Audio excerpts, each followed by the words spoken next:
Testing, testing. I don't have an ego. That's the main thing. Can you do a test? Test. The main thing is I don't have an ego. Okay, good. Testing my ego. Actually, we're checking the egos at the door. Checking the ego. Yeah. Leave your ego at the door. Maybe we can use that. Welcome back. Welcome back. Okay, so I think if we make something that's coherent today, this will be. Well, we waffle. We'll try. We'll give it a try. go. We'll give it a red hot go. This will be the first episode, I think, for like a good 3 or 4 months or something. So once you give context, because it was a very ambiguous last episode that I was a very bit of a hack job, bit of like a 1 hour turnaround. Is this the? I just talked about. minute? Yeah, I just talked about veering off course and stuff. So I thought maybe Luke should give some context to the veering. Bit of Yeah, and I don't know how easy it is to explain. Literally that day, after I finished that, you had a lunch or something, and then I called you, and we had like a 4-hour phone call. Yeah. Do you remember that? I remember. I think I was walking down. You were walking, at the park. yeah, and I was walking around Piedmont and stuff, and so I don't know. I don't think we'll make a 4-hour episode. No. We'll just see, okay, and we'll have a few laughs. Is the same thing to do, and yeah, just explore it. So where I was thinking of starting is the context is I really at that time I don't know what brought it about. It's because it started writing more a bit. We were talking about this, and I had to shut down most of the things we were doing because I was doing working on the book, and like the comedy, like the one about the workplace, and bit like The Office, whatever, and had all these moving parts and things going on, and it was just like so much, right? It was like the overwhelm, like the burnout and all those sort of things, all the cliches, and I had to slowly like pause them one by one, so I actually could get this book done. This is taking forever because I was, it's hard to like write. Writing takes like a lot of deep concentration, and when you're like constantly switching between things, it really stagnates it. So I wanted to like get that done, and I'd slowed down everything. Liam, who I've been working with for Constant Student, had like gone and started doing other things, which we're all still cool. We're all still mates. We see him every odd Thursday and all that on Zoom. So there's no dramas, but it gave a bit more flexibility, a bit more freedom. And then I had kind of paused everything, and I was mainly just writing again and doing the podcast. So life was like way simpler. And then I started to think, as I was just like, I'm just getting the book done, then see what comes next. Had a couple of ideas and whatever, and I just thought I just can't be bothered right now. I just want to do the book, focus on one thing, do that well, build again after. It just made life so simple. and I was sitting there in cafes or whatever, writing and not having to worry about anything else, and not having to do a to-do list for the day, and not having to plan much. We had a good Notion. Yeah, the Notion setups and all that. Nothing really hanging over my head. No, like, no, like calculating bank balance and runway and blah, blah, blah, and all this sort of stuff. And I just had this little thought creep in, which was like, oh, it's a shame it can't always be like this. It's a shame it can't always be like this. And that was like the catalyst. I just find it so funny how I was very alarmed when we had that phone call. I was very alarmed at how I had been thinking, and the endless like pit of bullshit I had been, I think, selling myself on and peddling through for like. Can you give me an example? Quite a while. Or do you want? When I like 2020, this little chapter was this like a pivot for me was 2020. There was COVID. I had been going hard at real estate, as you know, which again was a funny fit for me to work on real estate. Like they didn't really. It was a lot of like it was an opportunity. It fell on my lap. It was a lot of family background in property, right? Seemed to make sense on paper, as these things often do. COVID was a bit of a wake-up call, like, you know, I have things that are way more interesting and meaningful to me than selling people the property dream. So I picked that up. big on that, big on property on this podcast. So that's when I started, like, it was like, you know, education and all this other stuff would be way more interesting, and the writing and the podcasting and all that started. But at the start, it was just so simple. I was mainly like writing. Like I just pared back real estate. I was writing all the time, and that's where so much, I think I learned that I think so much through writing. And that writing is like oxygen. Like writing, you talk about it. You don't do it as often as I do, but you talk about how it really helps your thoughts. Like it really helps shape your structure and clarify, give people clarity over their thinking. That's why journaling's so good, and shareable writing is like an extension of that beautiful thing. And it was just so painfully simple. I had shit all money, but coming in, I had shit all money coming in, but it was so peaceful. Mhm. But then the story I would tell myself back then was that that's not enough. That it's not enough to help people writing. You know, people can read till they're blue in the face. People can read all day, but it's like people need more active. There needs to be more active intervention and support and stuff to make the world better. So that was the story I was telling myself, right? So it came a point where we started, you know, we did, what happened that year? Started writing the blog, just whatever came to me, I'd publish it. There was no real plan, method behind it, right? Started the podcast as an extension of that. And then we're doing the book 18 and Lost, right? Which was fun. And then started Constant Student. Right off. Yeah, right off the back of. Yeah. Actually, like, yeah. Started Constant Student while we're finishing off the book. And then they kind of both, 2021, the book finally launched, you know, but we'd been doing Constant Student for that whole year, basically. And, you know, that was an amazing experience. You know, you got involved, you know, like Dom, very supportive, got involved, a whole bunch of people. Great way to connect people. But it was just an awkward thing. And I remember at the start of it, I was thinking, damn, like this will be great, but my life can only get worse in a way. And worse in terms of like the day-to-day enjoyment, because it was just so peaceful.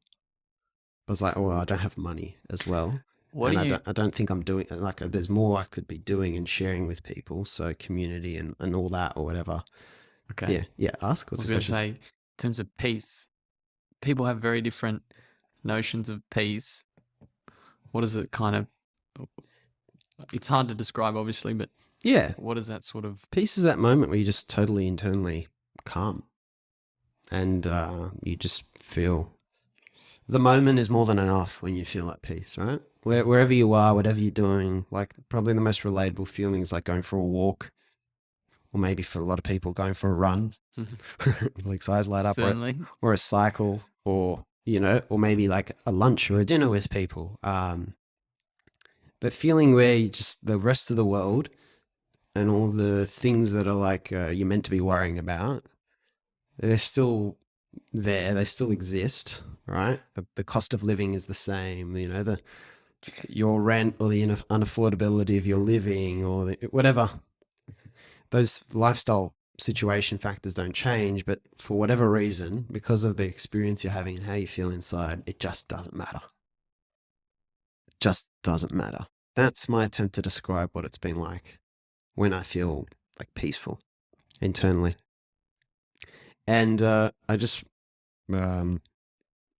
see, I really wrestle with this, like the changing the world thing. That was the real big, because it's a story. Although I feel peace, but then if what I about can sacrifice that, and then, you know, have a bigger impact. Yeah, because other people don't have what I have, so I need to. How do you know that, Joe? Help them get that. Yeah. Well, I also think it is true because you can tell often by talking to people, and you hear people complain and people are looking for solutions, and, you know, there's always a lot of people always facing, well, it's part of being human, People always facing challenges. And yeah, if I look back and I'm being honest, so there was definitely there's definitely felt like there was a lot to be shared. Okay, that's one thing. And the thoughts were around like education, right? Like how do you make education better, and what's like a place of starting? That's why I guess the constant student thing came from. And I guess if I'm being honest, part of the idea was to like help people meet really other people who are a bit more maybe intentional about the way they live. They thought a bit more about things. They weren't just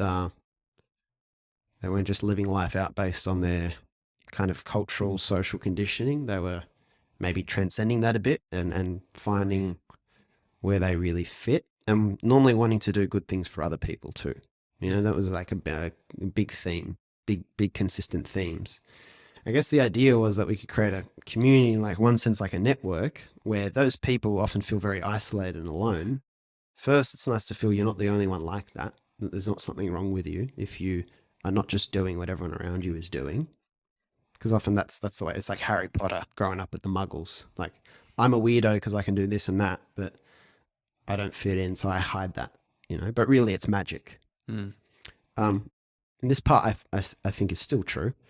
So there's the idea that then you can, build the Hogwarts and bring the people who do magic together, who want to do magic, and you can help one another do that. So if someone wants to be an entrepreneur and they have an idea, but they don't know where to start, it's great to have a whole bunch of people to talk to about that who have similar experience, right? Yeah. Someone wants to be a writer, and that's, how do I go about that? And you have a network of people who someone's done books and whatever you can introduce, you can use it.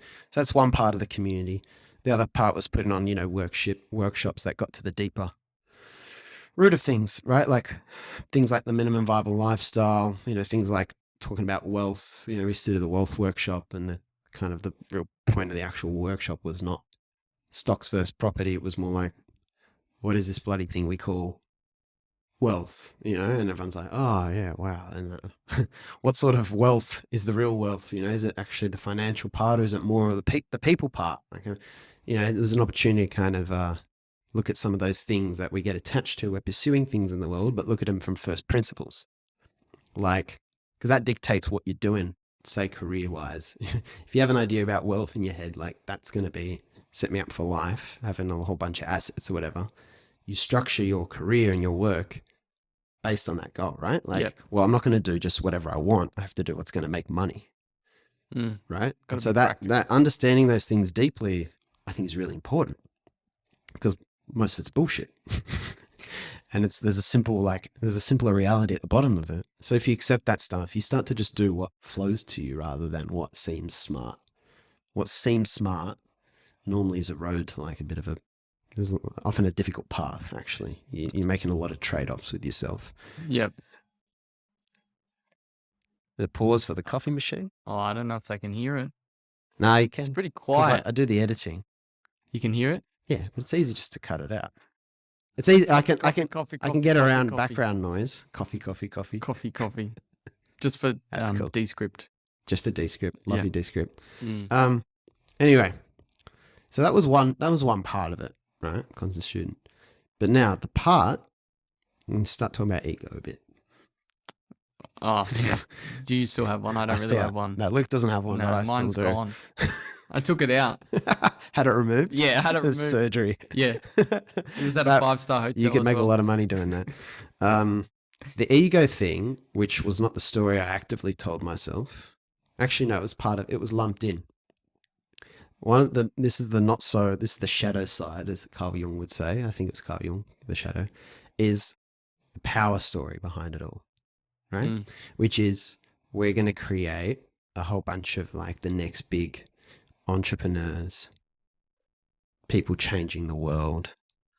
I don't know, like thought leaders, like the sort of people who do TED Talks and shit like that. Doesn't have to be everyone in the community, but like we're going to unlock a lot of these incredible entrepreneurial stories and people, right? Yeah. Which seemed quite natural. You're going to facilitate that. Sure. And that's good, because that's going to be what they ultimately want, but might be too scared to do. Sure. Right? You're going to help them get over the line. Yep. And part of that is we're gonna benefit, and we're gonna build a whole new ecosystem, right? I'm gonna be able to invest in these people's companies, right? Because they're gonna go, then they'll need money if they have an idea. If they do a startup or something, they'll need money, and who will be in prime position? You know, the people in the constant student, Joe and his cronies, right? And Luke jumping in on the You didn't let me in on that idea yet, but No. I probably would have signed up earlier. And a lot of people will think there's nothing wrong with that, and it depends on how you look at it. But there was like this, we'll be shepherding in the Sure. a big generation of blah blah, and then they'll go and do. And the more people like that you have, the more this spreads. This, you can do whatever you want. You can achieve, you know, great things on good terms and not trade away your happiness and peace of mind on those journeys, right? So this is part of this narrative that we're going to create this whole new infrastructure, you know, make it easier for people to get into what they want to get into. And right, so it all sounds so good. And one of the real tricky things with ego is being happy to help someone and see something good happen to them, but not being able to like get rid of the thought in your head that it's good for them because it's also good for me. I'm happy to help them because it's also really good for me. There might not be anything material you get back in return, but you even sometimes the feeling. This is what I learned in the charity world, right? The people you're like building schools for or whatever, they're not paying you, but the feeling you get often is such a big incentive, right? Like, I want to feel like I'm changing the poorest of the poor lives. And on the surface, there doesn't sound like there's anything wrong with that. Underneath the iceberg, there's normally a lot wrong with that. That was the experience in Nepal 5-6 years ago with Nick and the others. So the constant student thing was like this too. The example I'd give is like, for anyone who's Harry Potter familiar, there's like, and you're not up to this yet, I know you're reading the books, but there's like part which is like Dumbledore's army when they notice the school is failing around them, the education system's failing them in the 5th book.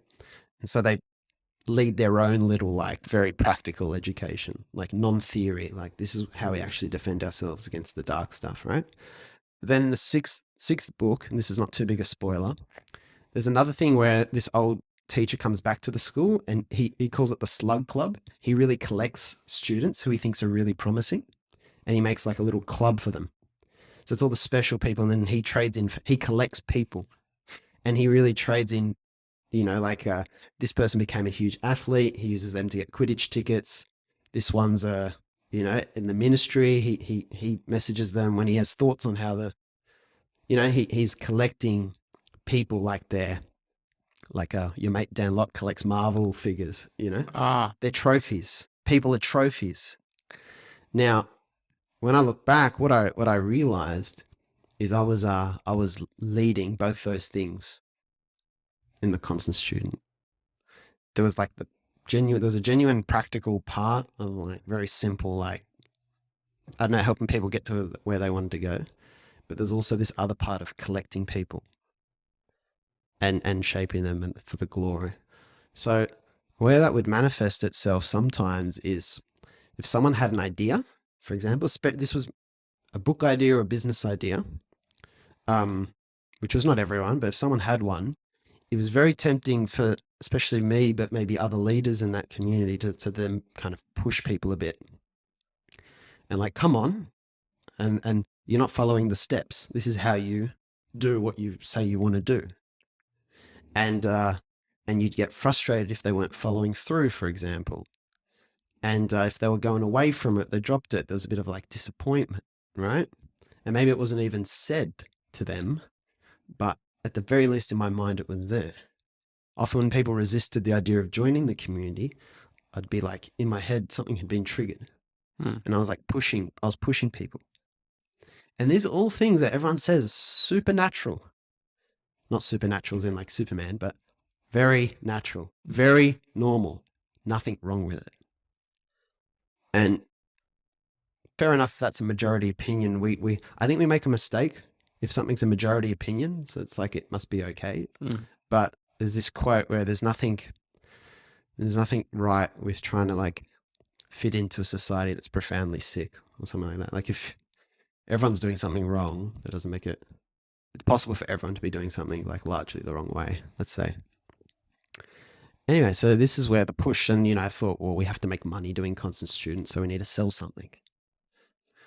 And I kept noticing this asymmetry between what people needed and what really helped them, which was often painfully simple as a conversation.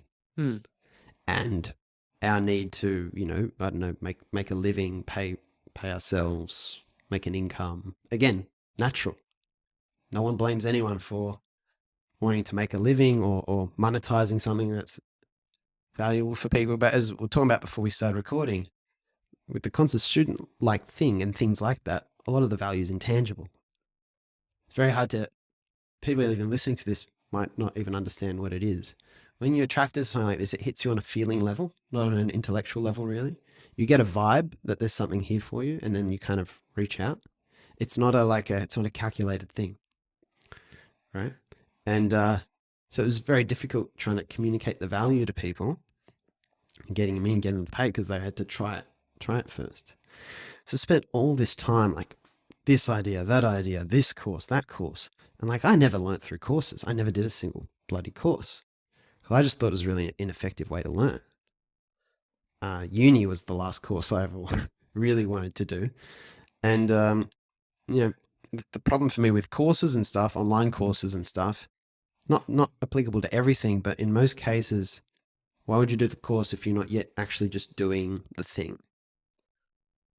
Right? Like, why would I do a podcasting course if I haven't even recorded an episode yet? Because it's very simple to get started. Why would I do a writing course if I'm not even writing regularly? There's a lot of this, I think it's BS. There's a lot of this, like, I need help getting started. Like, I don't have the confidence, whatever. A lot of the time, it's actually people think they should be doing something, but they don't have the actual internal desire, the internal motivation to do it. And so the gap between, this is what I think I should be doing something smart for my career, like writing on Twitter or something like that, but I don't really want to do it. What I need is a group of people who want to do that and an instructor to tell me how to do it. And makes sense, right? Yeah. It sounds so smart and logical, It's right? a good justification. It's a great and this is why we used to, like, I guess 10 years ago, it was like the online courses, buy it, go, and hardly ever finish them. Now we have like the cohort based, which is like you're in a group and whatever. And the good part of that is you do tend to meet people.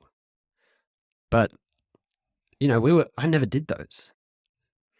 I would never do a writing course. I've talked to you on the podcast before. My writing course was called 18 and Lost Silhouette. It was a book. Right? I was just like, we'll just do a book. It doesn't have to sell 10 million copies. I'll learn by doing a book. Like, I don't know why I would do a course on books. And a lot of people loved programs and things we did, like a writing thing or whatever. But also, they didn't necessarily want to write after. They kept on doing something else. There's such a big gap between what we think we should do and what we actually want to do deep down. And it's normally buried so far freaking down. And the problem is when you're looking to, we want all these writers or we want all these entrepreneurs, you get focused on trying to sell that and take the people who have the desire to do it and, just getting them over the line. And then you bribe them. It's this elaborate bribery system. You have webinars. You give them a bit of value first. You help them without expecting anything in return. You jump on a call. There's all this generosity and all this conventional wisdom, right? And the not attached and giving value up front and all these things you're taught to do in the content and course creator world and all that. But really, like, once I looked back at it, it's still all coming from a bullshit place of what I need. Because the valuable thing with the community, I think, was there were many things. How helpful people were to one another was beautiful. Someone has this idea and someone in Australia says, I'll do this because you can't in your country.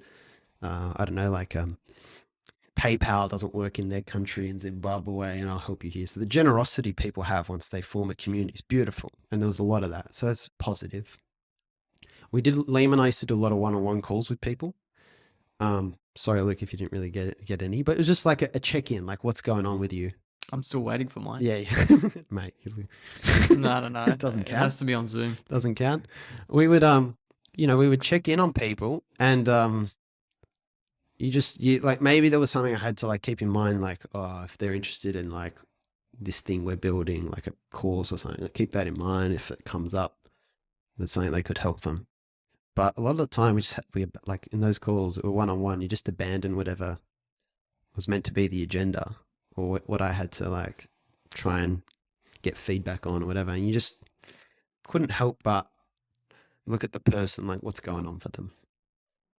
Not liking their school, or they've moved to a new country, or traveling the world, trying to figure out how to make it all work, and everyone was different. We had these. What was common, I guess, amongst the community was that everyone was different, but on the deep level, they were very similar.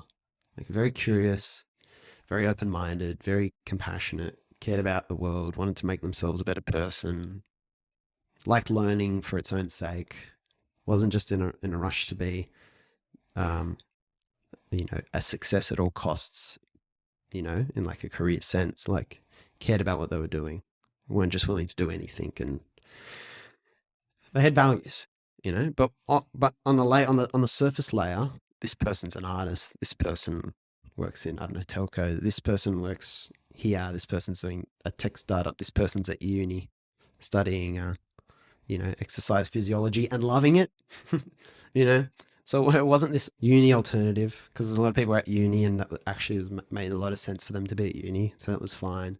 They weren't all like trying to become writers. They weren't all trying to become podcasters. They weren't all trying to like be the next Steve Jobs. They weren't all trying to become, it was just everyone was different.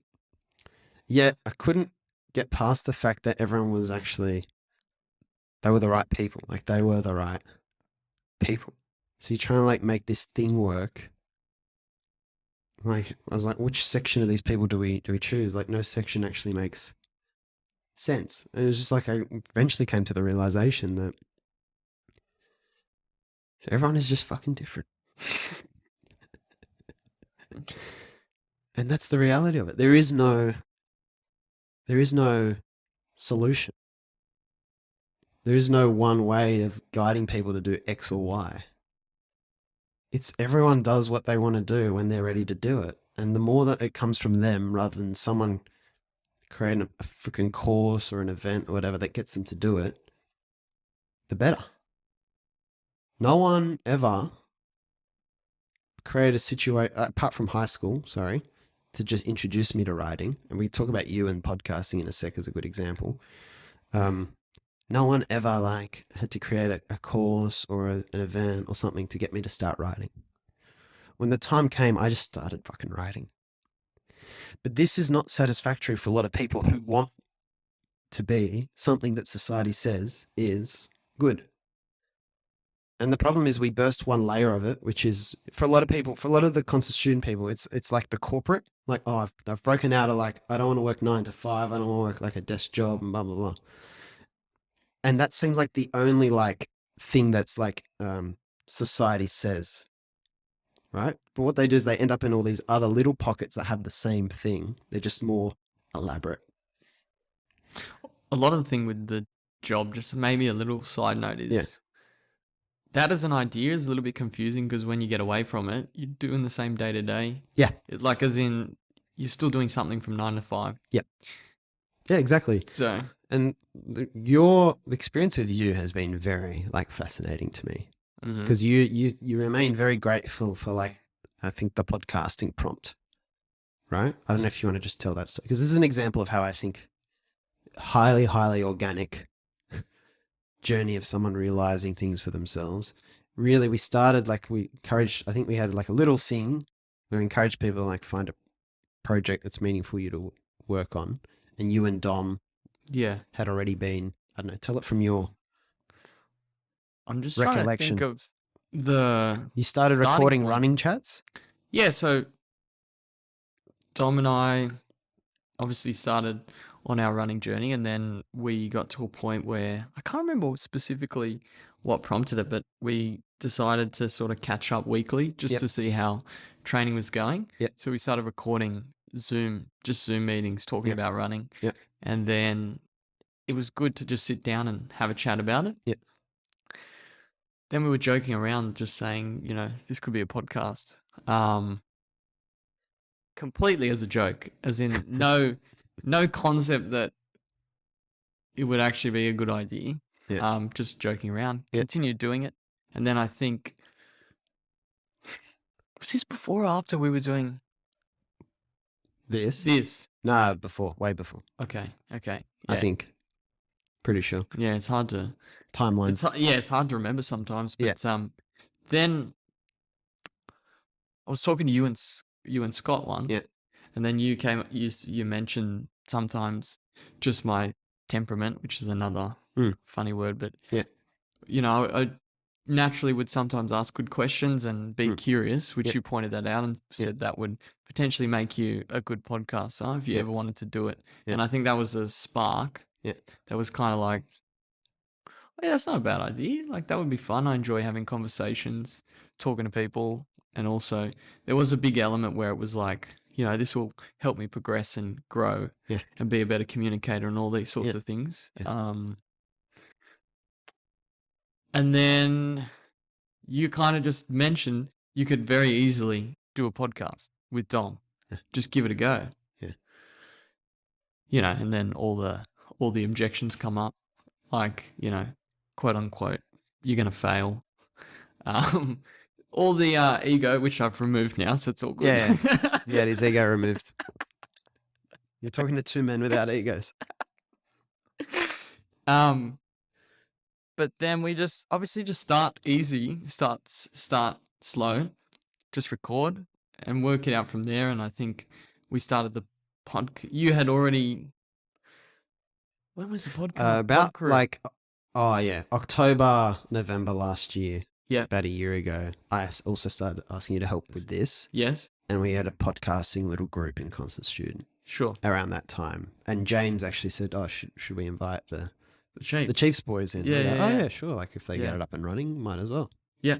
So then we decided to, I don't know, it was a bit of back and forth. Could be a good idea. Let's just give it a go. We recorded, Dom, I think, released one of our conversations that we had on the side months before. That went up. It's funny, you know, there's been no structured emphasis put into it if I can't remember how it started. But exactly. Anyway, then one by one we just said we'd do an episode every week. We obviously learn a lot from the podcast chat to get us up and running but we worked it out on the go. Like, okay, this week we need to cut it up and whatever it is. Or we need to interview questions or how you reach out. So you can't even say it because it comes up just in time. Just as you're doing when that's your next roadblock, next door to open, you're like, how do I open this door? And then if you either figure it out, you ask for a bit of help. I think. But I think obviously Dom and I were recording the calls already. And then you mentioned it kind of at the perfect time. When we were very receptive and it was a door that you were willing to open. Or just mention. And that's all I did. That's all I did, right? You didn't say, look, this is gonna these are the benefits. This is gonna take you to the next level. You're gonna be a better communicator. You're gonna do all this, which I'm now sort of trying to unwind from my thinking. As in just do it because you enjoy it. That's it. But anyway, you opened the door and then it allowed, you gave the sort of the space to think about it and let it, in the sales world, I would say, you made it my idea. So, you know, that's what you got to do if you want to sell something. This is what I don't know. This would be very hard for people to relate to. My side of the question? No, you answered it, Darren. Okay. My side of this conversation would be very hard, I think, for a lot of people to relate to who haven't tried to do a similar thing. It's very hard. I'm talking about a very specific but huge difference. In the sales world And when even really good people, not just the hacky YouTube salespeople, but I'm talking really nice, socially respected thought leaders, creators, blah, blah, all these people tell you how to sell stuff and like this. And it's like, you know, it is the like, it's got to feel like their idea, you know, the how to win friends and influence people, like make it their idea and all that. And I was, you know, leaning into that, but with you guys, I guess because you didn't trigger my ego as much, because you two are like, in that sense, very different to like, you're not the, you guys, you and Dom to me have never been like the kind of like hyper ambitious up in front of the crowd, No. blah, blah, blah, right? Correct, yeah. The younger people in Constant Student who were more like that definitely triggered me way more. Like there was more need to like move them along, you know, get them into this project we think will be good for growing this ecosystem and blah, and like trying to trick them into things and have a call and just ask for feedback and just see if they like take the bite, you know? Whereas for you, there was much less, this was me being given learning, you know, through the gift of you guys. There was much less any of that. It's like, oh, I literally just thought, oh yeah, like you could do that as a podcast. Yeah, but there was no game in your situation to try and plant inception, you know, like there's no game to try and conceive the idea in you. You pick up on that. It was organic. But you pick up on the energy, right? So you can tell, I can tell when you genuinely are making a suggestion. Yeah. Because another thing you got to, like, that I've realized is when someone's like shaping things, even subconsciously, you can tell there's an ulterior motive. Yeah, you can tell. And it's not that it's necessarily a bad thing, but it's more like there's an underlying, even if it doesn't come up. Yeah. It's like, well, is this the best thing for me? Because they want me to do it for some the metaphor I use is like, if I was ever out in public and someone's like, you should talk to that girl. Yeah. And you're like, oh yeah, maybe. And then, but if they start pushing you, before you're ready, you start pushing in the other direction, right? You're like, well, fuck, I'm not ready. Yeah. Oh my God. And what happens is, if you think about it, you're physically moving in the opposite direction of the thing now, right? You're pushing in the other way. Yeah. So it's like, I'm no longer interested in this because I'm being pushed to do it. Yeah. It's like someone who loves sport, but their dad gets really attached to them in that sport. Then you're like, well, I fucking hate this sport now. Yeah. So you've actually spoiled their interest in it. Yeah. This is a big education idea. You're trying to force people to do math. You're trying to force people to do history.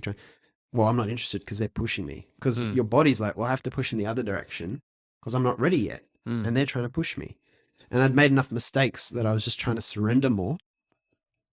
And for you guys, it just fell into place without really trying. And you got a lot of value out of, you kept reporting that you were enjoying it. Yeah. And you guys had listeners. You had actually more than most podcasts when they start, like informal, like DIY, you know, non-produced podcasts. Like, which we ended up getting caught up in. Yeah, you end up getting caught in, as I got caught up in my, you know, YouTube. And after they did the Taleb series and I started getting all these YouTube subscribers and I got caught up in that. And it's almost like a part of, everyone needs to learn that lesson.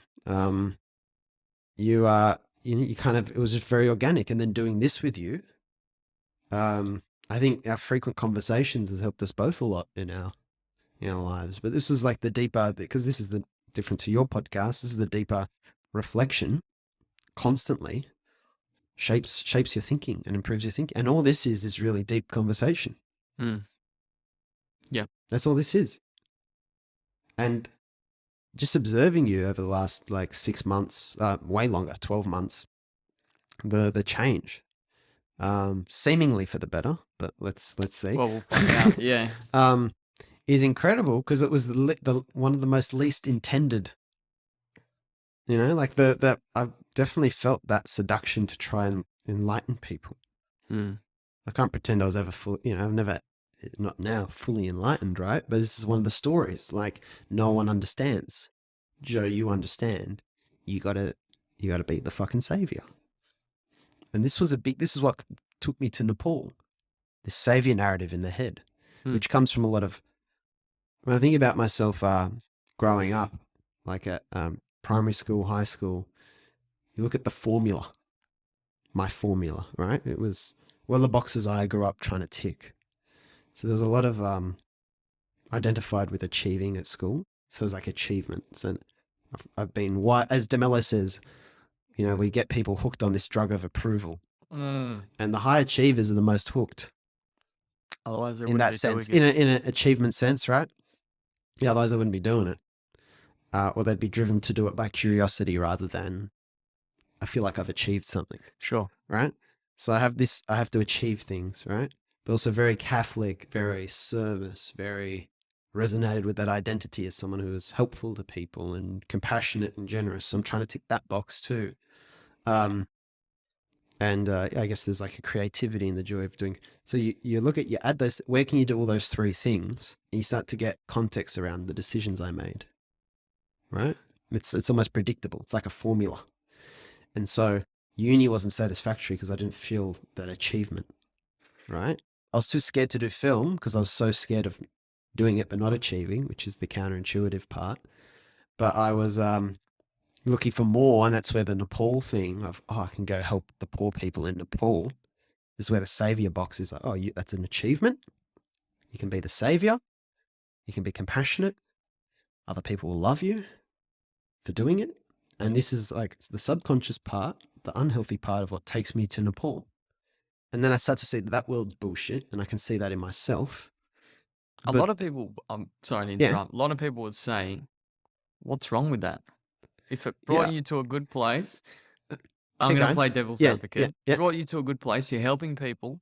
You know, that's the same thing. What's wrong with having heaps of money? It's like, you can look after people, you can have an impact, all these sorts of things. So it looks like it's helping people, but it's not. Okay. That's what's wrong with it. It looks really convincing.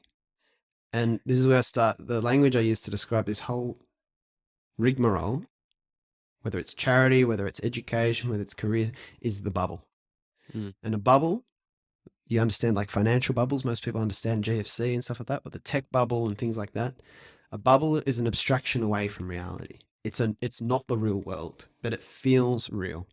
And it tends to, like a cancer or more like a virus, it tends to spread. So people see other people going, saving poor people, whatever, and they think, wow, that's great. And then they go follow along. If what you're actually achieving is not helping people, but what looks like helping people, that's what's getting exacerbated in the charity bubble. I think the world is a huge charity bubble right now, has for decades, maybe forever. And what we tend to do, you can take charity, what we do in charity, and put it side by side with like colonialism. British people sailed to Australia, thought they were helping these Aboriginal people who didn't have buildings, didn't have healthcare, didn't know how to farm their land, right? We're here helping them. This is for their good. And if they, then the tax and the fighting and the stolen generation, all that, it's like their parents aren't looking after them well, so we need to take them away from their parents. In charity, that's what we do. We come in, look how shit this is, and we go, international sense, right? We go, here's a school and all that. I haven't written the book yet about Nepal, but I've got, the stories, it's just from our experience, right? I'm not generalizing beyond what I saw, but we saw so much corruption. We saw huge multi-million-dollar facilities built that no one was using, sitting in the middle of fucking nowhere. They admitted to Nick that they didn't need him to build the first school he built, that the government had money, but they wait for Westerners to come in. So you feed this cycle of governments not doing their role because Westerners come in. Wow. So you break down the cycle of a healthy government feedback loop. I don't think governments are even that good as they're not perfect, but best we have system for structuring society. So it looks great, but it's not. This is what's wrong with when you come from a place of ego, you don't see things as they are. You have a writer in your mind writing a script for how things are going to go, and you start interpreting everything into that script. And when an actor says they want to leave the show, you just figure out how to write a new actor in and make out nothing's changed. And you're just trying to get your story happening. That's what ego is doing. And the more sophisticated the ego, the more sophisticated the story. And I think people like me are the most dangerous people in the world, which again sounds dramatic, but because if you'll permit me to drop the cloak of humility for a bit, if you have a deeper understanding of things than everyone to the left of you on the spectrum, you're a better position to bullshit them. You can hide the story better. The people, Donald Trump would not be the most worrying person in modern society for me, right? It would be someone who everyone thinks is like doing good in the West. That's the most dangerous person. Because if you look back through history, no one thinks they're doing the wrong thing. Whether they killed people, whether they didn't kill people, no one thinks they're doing the wrong thing. They're doing, their It's for the version greater of good. The good. And the more someone, like an animal can't cause a famine, right? A lion will be brutal in how it attacks a antelope or something, right? And it's like, oh, thank God we're not that horrific anymore. But a lion can't start like a famine in a whole country, or it can't take a whole country to war. The more elaborate the mind and the more ambitious the mind, the more potential bad that can actually happen. We can see it play out in politics and what's current happening. world wars, Yep. everything like that. World War I, World War II. And it all comes from this bubble. And we all, I think we all participate in this fucking bubble. And what I wrote, how's this? I wrote that piece on my site, Gillage, right? Which is an attempt with me and some other people, but I take responsibility to paint like what would a better future in society look like, right? And there's a lot great about that and a lot wrong with that. Because I always used to joke, oh, lol, this, Joe's cult. Yeah. I was like, I have to make sure this doesn't become a cult. So that was a thought in my mind, but it's hard. I don't actually understand the depth of what cults really are and how they form. And a cult to me is like a bubble. You talk to people in a cult, like a religious cult, and everything makes sense to them. Everything's totally justified. Just the same as you talk to a sleazy salesman or something. Not you. Nah. But everything to them is just like, you're doing this for your family because your family needs to make a living. You want to give them the best education, the best quality of life, the best holidays.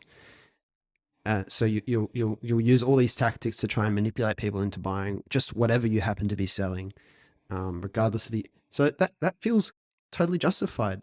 Most people I know are actually like that in how they think about sales.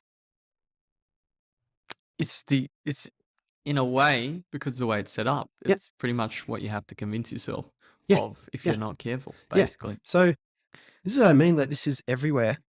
And I underestimated a bit of a loud noise. That's just loud. give it a sec. That's a loud noise. Mike will pick that up. Loud noise, loud noise, loud noise. I can remove the background noise. Okay. Sorry. That's all right. I'm not just start to pause. You can convince yourself of anything. And I underestimated the extent to which I was in this. And because it comes down to when you talk about Gillage. Yeah. It's like, then how do you know you're not in a cult? Exactly. So this was a problem. We had the idea that we had to build this village, right? Yeah. Like what's written in Gillage, right? I had the idea, like, build it. Don't know if that's going to work. It's theoretical, right? But like, at least give it a shot. Then you have this thing in your mind, like, that's how much money and whatever will that take to do? Yeah. So now you have you have to look at I have to look at what I'm doing on the constant student front or whatever, and have to, like, somehow we need to make a shit ton of money somewhere here so we can build this village. Yes. How are we going to do that? Okay. Now we've got now just sitting down with people and having intangible, no agenda conversations in which we tend to just get to the heart of things and you feel a sense of thing. Well, that's great, but that's not going to get us there. No, it's way too simple, Joe. So now I'm in this this tug of war between what's in the best interest of an individual in this point in time and what's the vision, the mission, like where we need to go, and what's wrong with visionaries take us to a better future and blah, blah, blah. So this creates this huge wall to climb, and it's circular. Right? I need to justify we're doing all this because we need to make so much money because we're going to build this greater place. Mm. I can't get too caught up in the needs of this non-ambitious person who's not going to help us get there. Right?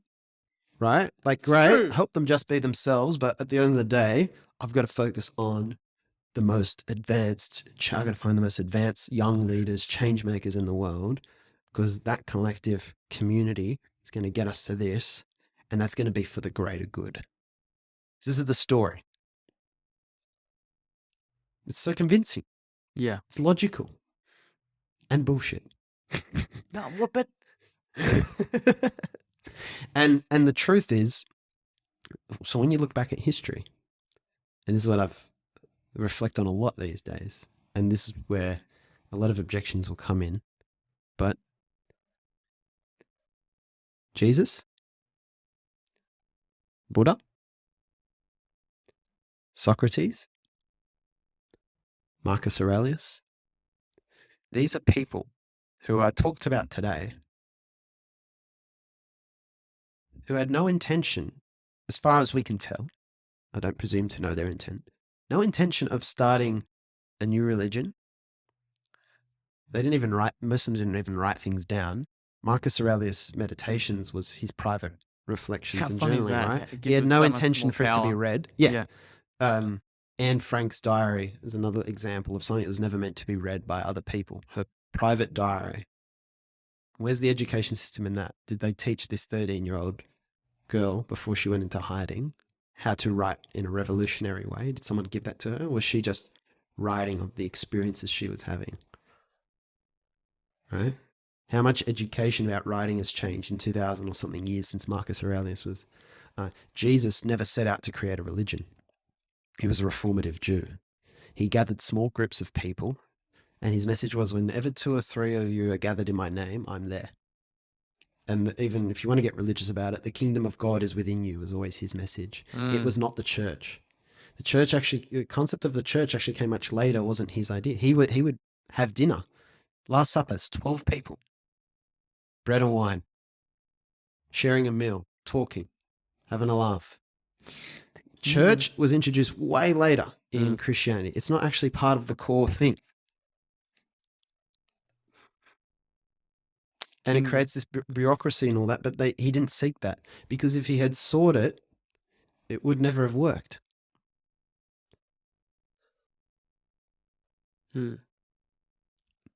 But we justify our ambition in this society. And the most dangerous ambition is the ambitions like I had to change the world for the better and trying to shape it. What it really comes down to, and we'll do a Harry Potter series, right, on the podcast, and this is where this idea will be much clearer. It's a lot. As soon as you look at, you're trying to control things, it's the first step. It's the first step to, because control is the first thing you look for. No one says, I want heaps of power. No one says, I want to have heaps of influence over everyone. Well, some people do, but they say it's peaceful influence. They put this bullshit other word in front of it to hide, to distract us from what it really is, and distract themselves from what it really is. But as soon as you're seeking control in things, like trying to control the way my partner does this, trying to control, like, guarantee I'm going to get this number of sales this month, or this number of users on my app, or this many email subscribers, this many YouTube subscribers. As soon as you find yourself wanting to control that, you'll find that nature starts slapping your hand and giving you that shit existential flu feeling and frustration, and you feel drained, and you often feel burnt out, and all that. And that and much, much more can be many different forms. But that is because it's the road to power. And how many people have come before and wanted to change the world, right, and control it? And how many of them are on the wrong side of history? And how many of them are hiding on the right side of history?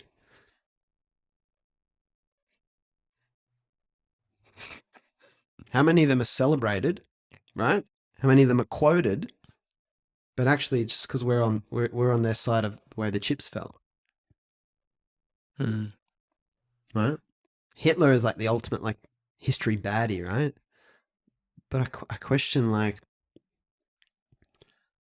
Yeah, history's written by the winners. Like, I don't know if he's the person who's done the most horrendous things in history, even recent history. The actions were horrendous. I'm not saying they weren't. You're saying Hitler's Are good, you Joe? queuing? You're saying Hitler's good, Joe? You're queuing the comment section there. Yeah. YouTube clickbait. You know, who I think from what we understand about them, I look at like the Mandelas, the Gandhis, the Martin Luther Kings, stuff like that, and the people who didn't fight fire with fire when everyone would have not only encouraged them to do it but applauded them for doing it. Right? There's a war, so we have to kill the opponent, right? Robert Greene, obliterate your opponent, blah, blah, blah. There's 48 laws for that 48 sort of laws. stuff, isn't there? One of the footnotes on this conversation is most of non-fiction literature is, to me, horse crap. But anyway. Hang on, mate. Hang on. All right. We'll get to that. We'll get to that. No. At the stage I'm at. Just calm down, all right? But stick with those guys. They didn't. The harder you try to destroy something that you say is bad, the more you transform the same thing, disguise it from yourself, and do it in a different way. Right? So when we get rid of you cut off the head of one, you cut off the head of Hydra, the thing that has all the heads. Taleb uses that as the example of you cut off one head to grow back. That's how we deal with Gaddafi, Bin Laden, Hitler, blah, blah, blah. Just kill the head of the snake and everything's better. And you're like, look, there's no more Nazi Germany. Success. But then we have the Cold War. And the Treaty of Versailles helped create World War II. You celebrate for cutting off one head, all you've given is relief. And I look at the world now as in relief and solving the actual problem. And relief is just like a necessary, but when you think relief is solving the problem, you've made a huge, terrible mistake. Doesn't matter if we're talking about health or if we're talking about politics or war. That's the problem. When you think relief is solution, it means that you're blinded from the actual abscess, right? And Hydra, the many-headed snake or whatever it is, you cut off one head to grow back. You have to get to the source where all the heads actually come from, and you have to eradicate that. So you're caught reacting to what you see, and that's what Mandela and all that, they fought peacefully, right? Yeah. And they let evil collapse on itself. So it's like I could see all this contradiction in myself. I was never really like, no one should ever go to uni for any single reason, but it's very easy for this education, all these people doing alternative education, to say Uni's a lot of things. Yeah, well, they don't necessarily say that because they're a bit too wise to say that, but it's a bit like, don't listen to your parents, but listen to me. Your parents are just pushing you into what they want you to be, when really you could do so much more if you were an author.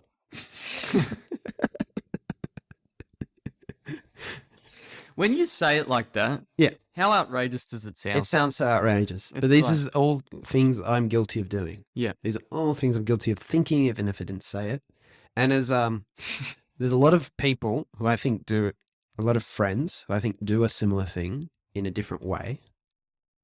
I'm being vague because I don't want to throw anyone under the bus. But there's a lot of people I know who are my age and older, and if I explain this to them, they're like, you're making this too, you're exaggerating. Yeah. Right. But some of the younger people, this is why I love the constant student, you get these young people who are not yet attached to a career, need to justify what they've done, or they can kind of just see it. They see so much more clearly. People outside the bubble. And one who has always been a big inspiration to me, one young girl, about 19 years old, she goes, yeah, as soon as you see it in yourself, that's more than enough for you to call it out, even if no one notices. And I don't know if anyone even did notice.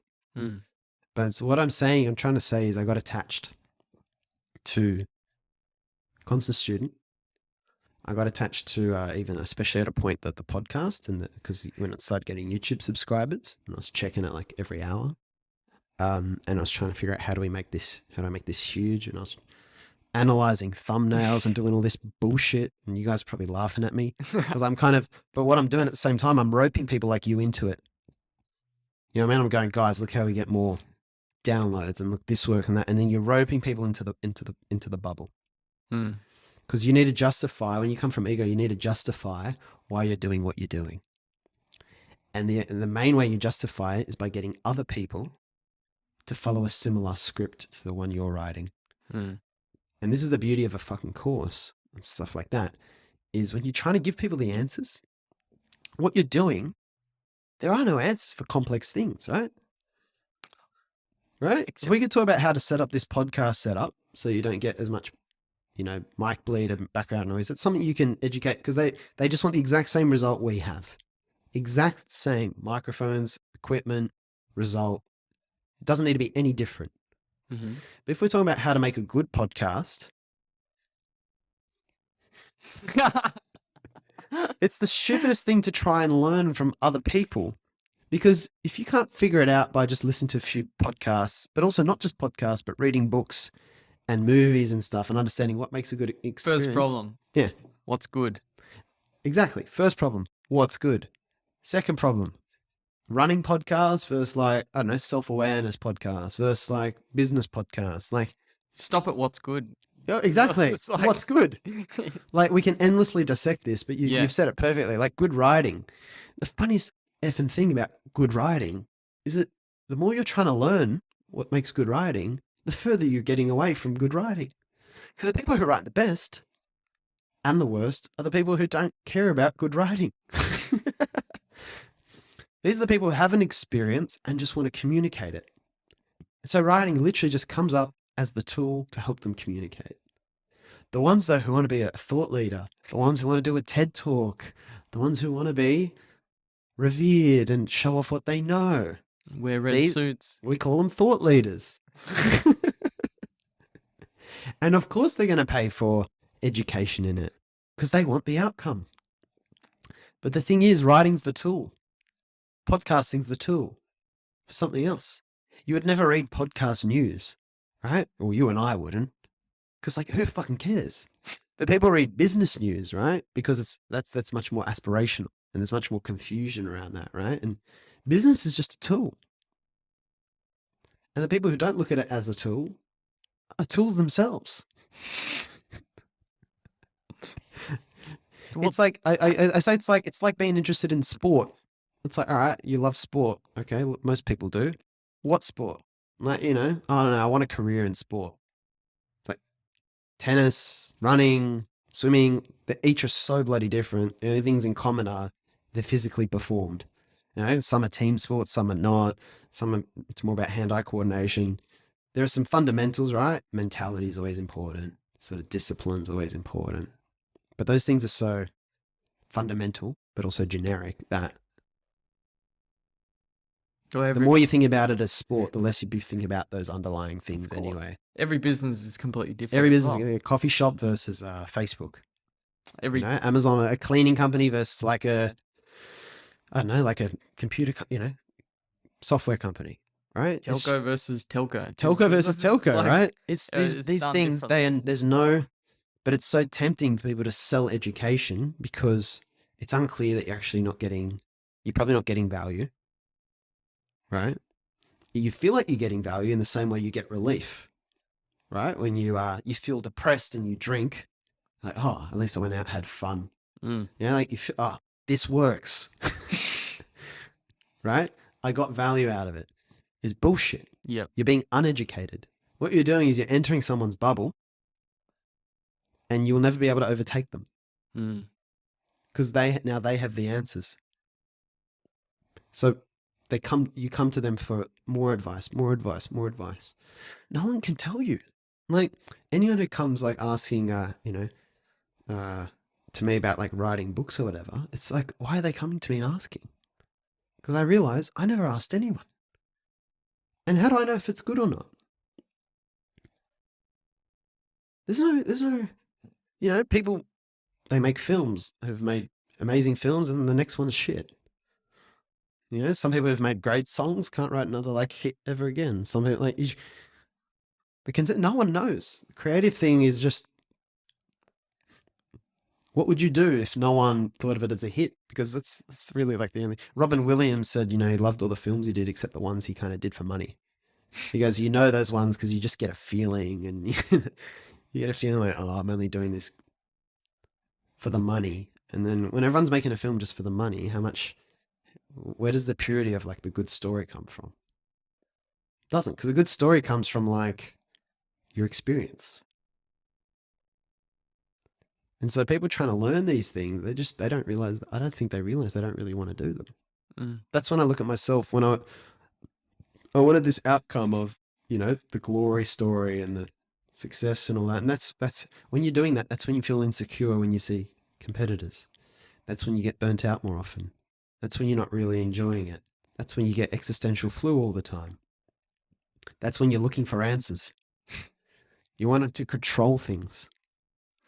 So you turn everything into linear again, right? Like, how do I get more users? How do I get more community members?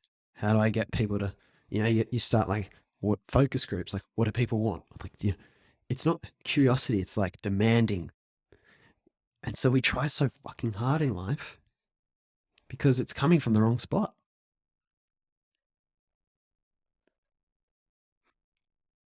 It's coming from ego. And no, as I go deeper into this, I just think that every bubble is essentially just a big, huge ripple out from someone to start with. It's ego. I don't know how much of this makes sense. Probably. I don't know how much of this makes sense to other people, but you'll not. You have to really think about it from your own experience. There's a lot of kickback, I'm sure, but every objection I can think of to everything I've said are also things I once thought as like justifying why I was doing what I was doing in the way I was doing it. I came back to writing and I realized that the more organic way is probably better. Because the last thought that entered my head before the kind of that last episode and that big conversation was, you know, Paul reached out to me to help him with this book, the book I'm doing now, and the message was laughter.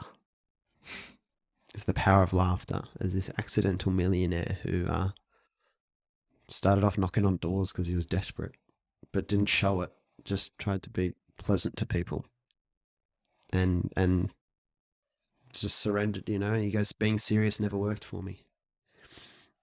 And the importance of joy. And it was very timely that was what reached out to me from the world that I wasn't looking for, because that's what I needed. And I realized that who am I changing the world for?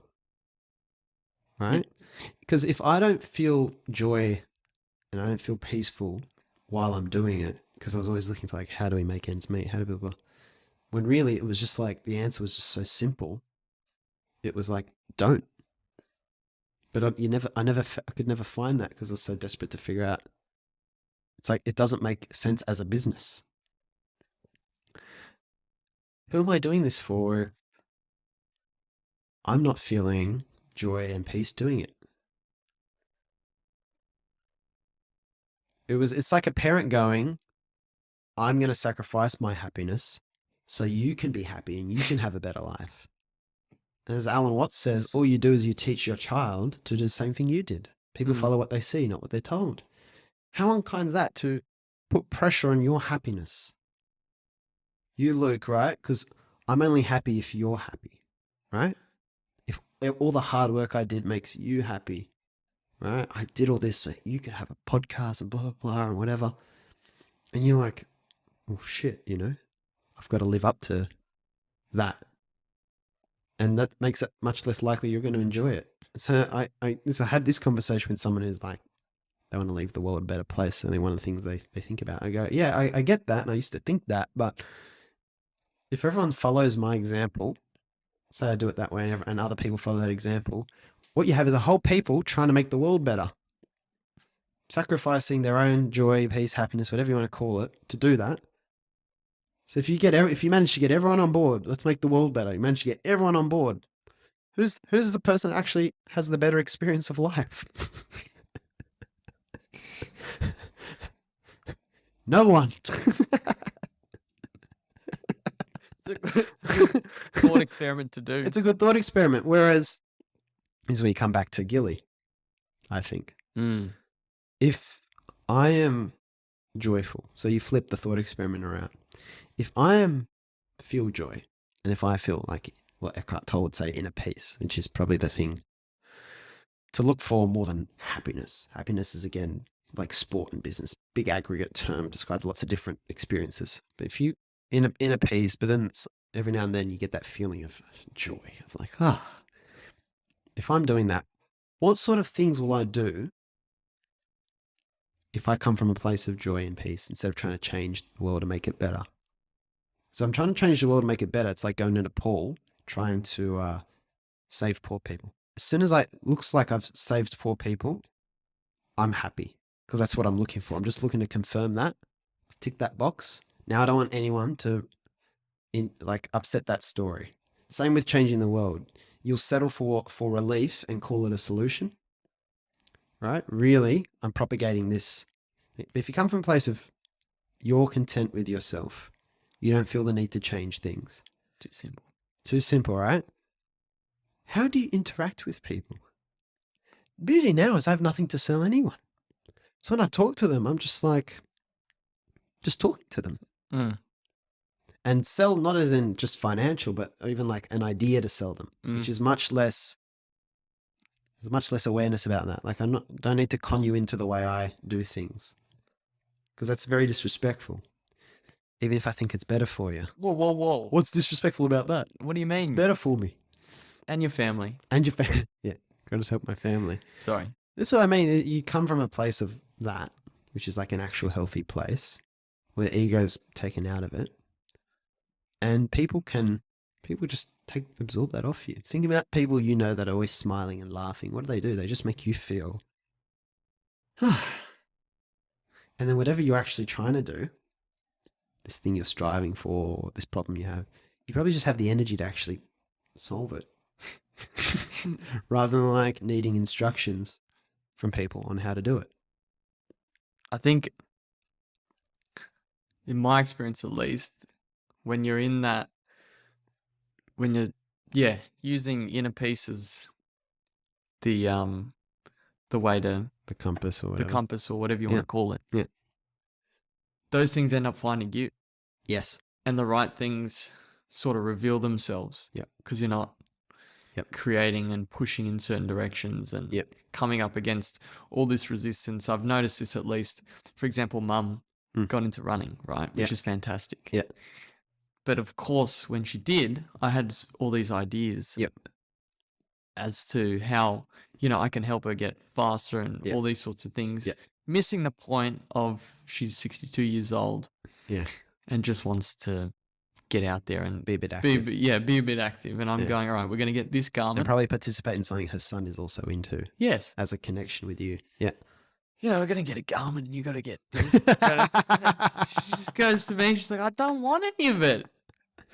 Get away from me, shit, Luke. I don't want it. I just want to, I just want to get fitter. That's what she says. I'm like, okay, that's fine. And then I go, yeah, that makes sense. But, she doesn't understand how much faster she could be if she... Same thing.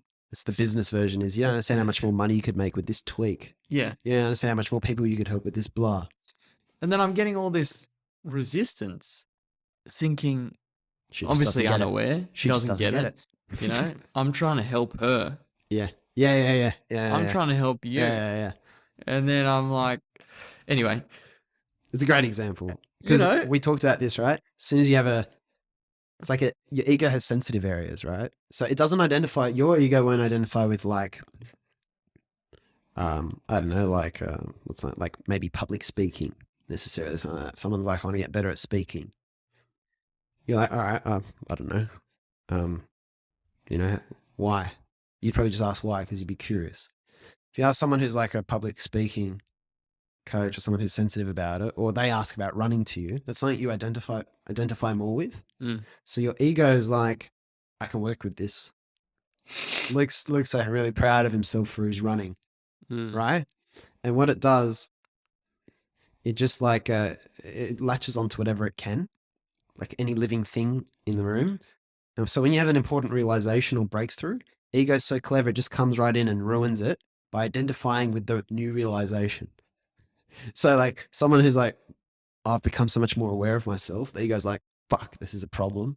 So it goes, I'm just going to identify with self-awareness. I'm the guru and I'm the spiritual guru. And like, I'm going to start podcasting about but I'm not going to tell them too hard because that's ego. that's ego. But the ego just hides it. Yeah. So I mean, the higher Alan Watts, right? The police come on level 1, ego goes to level 2.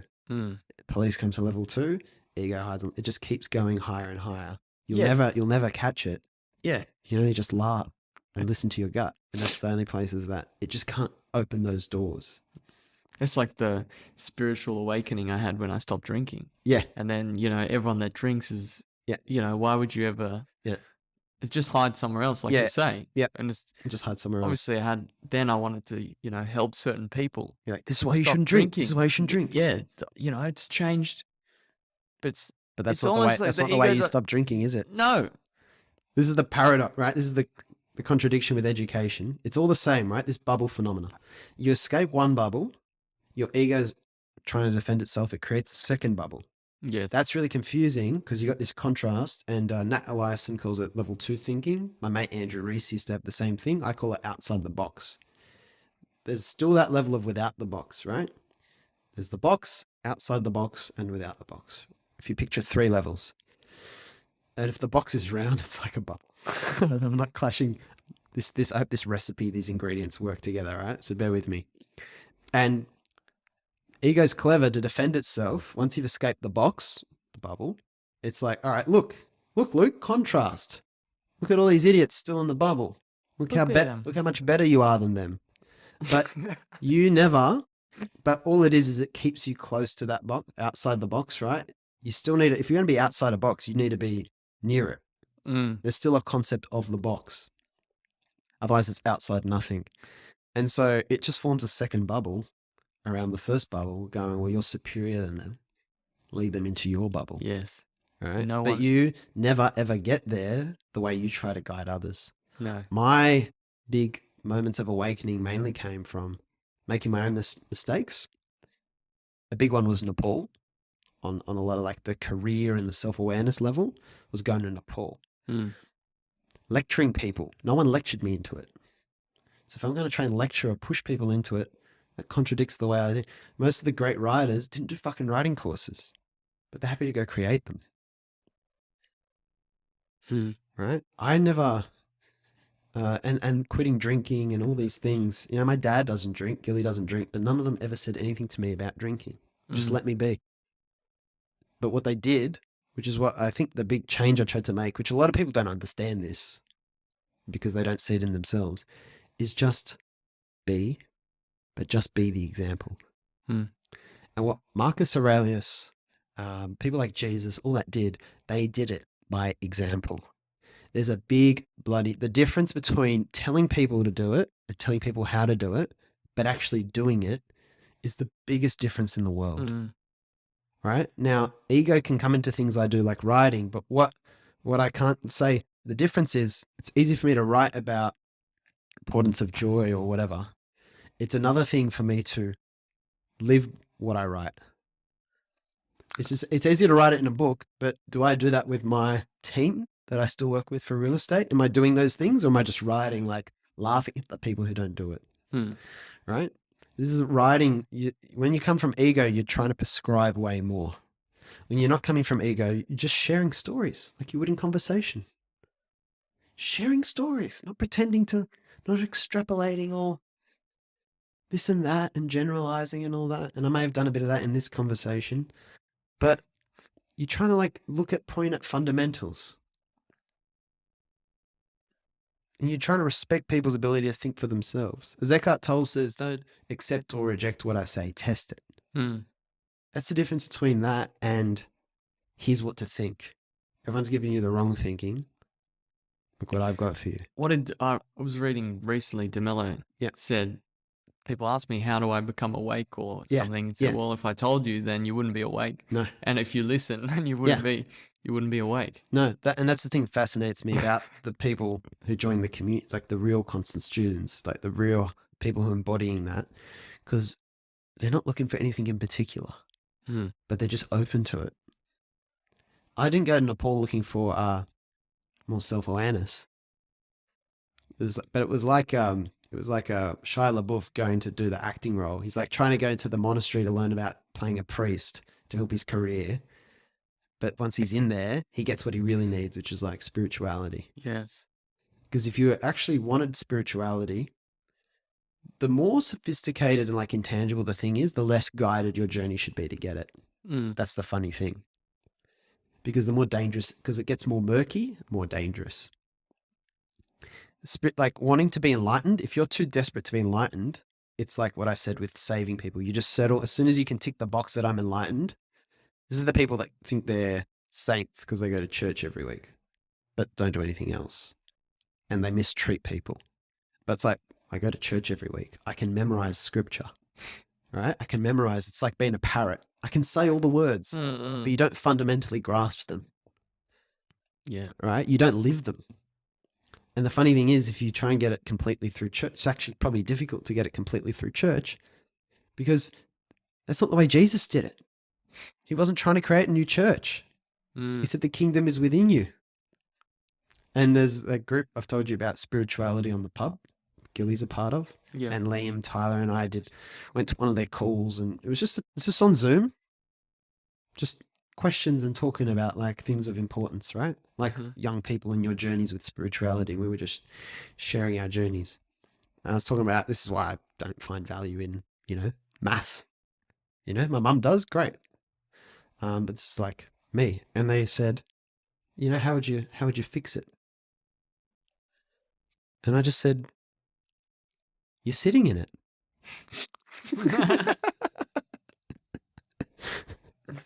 I didn't make this call. You guys said this is perfect. Yeah. This is all you need. There's no hierarchy. There's no bureaucracy. There's no money needed or changing hands are involved for things like that. And it was very constant. It was like one of the constant student calls where it's just a rambling conversation about and everyone feels that inner, nothing in the world doesn't, the problems of the world have just disappeared. Where did they go? What? We're just having a conversation. And it was so perfect and so simple. Even they couldn't see it. They were already participating in it. That's all you need. That's how simple it is. But the problem, like a big thing I see now, which I was a part of, is you want to like leverage the internet for this passive income and impact at scale. And, I've got to monetize this value I provide. I don't want to work some stupid like brick and mortar job where I've got to show up to a building and blah, blah, blah. I want to be able to travel the world. And look, all those things are beautiful. And I love the flexibility of my life, but doing it the MVL way. It's like, what's wrong with that? It's only when your ego is not satisfied. I know these beautiful people who are agonizing that they can't get their content happening better, or they can't sell their course, or they can't. And I used to like try to help them.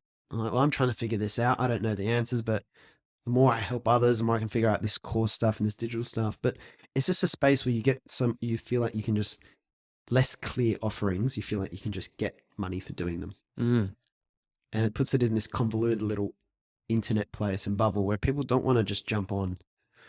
It's boring, like staring at a screen all the time and trying to learn for the sake of it and reading too much. It's like, fucking give up and live fully now. And that's what it comes down to. As we keep yelling at each other now. And, but that was the bubble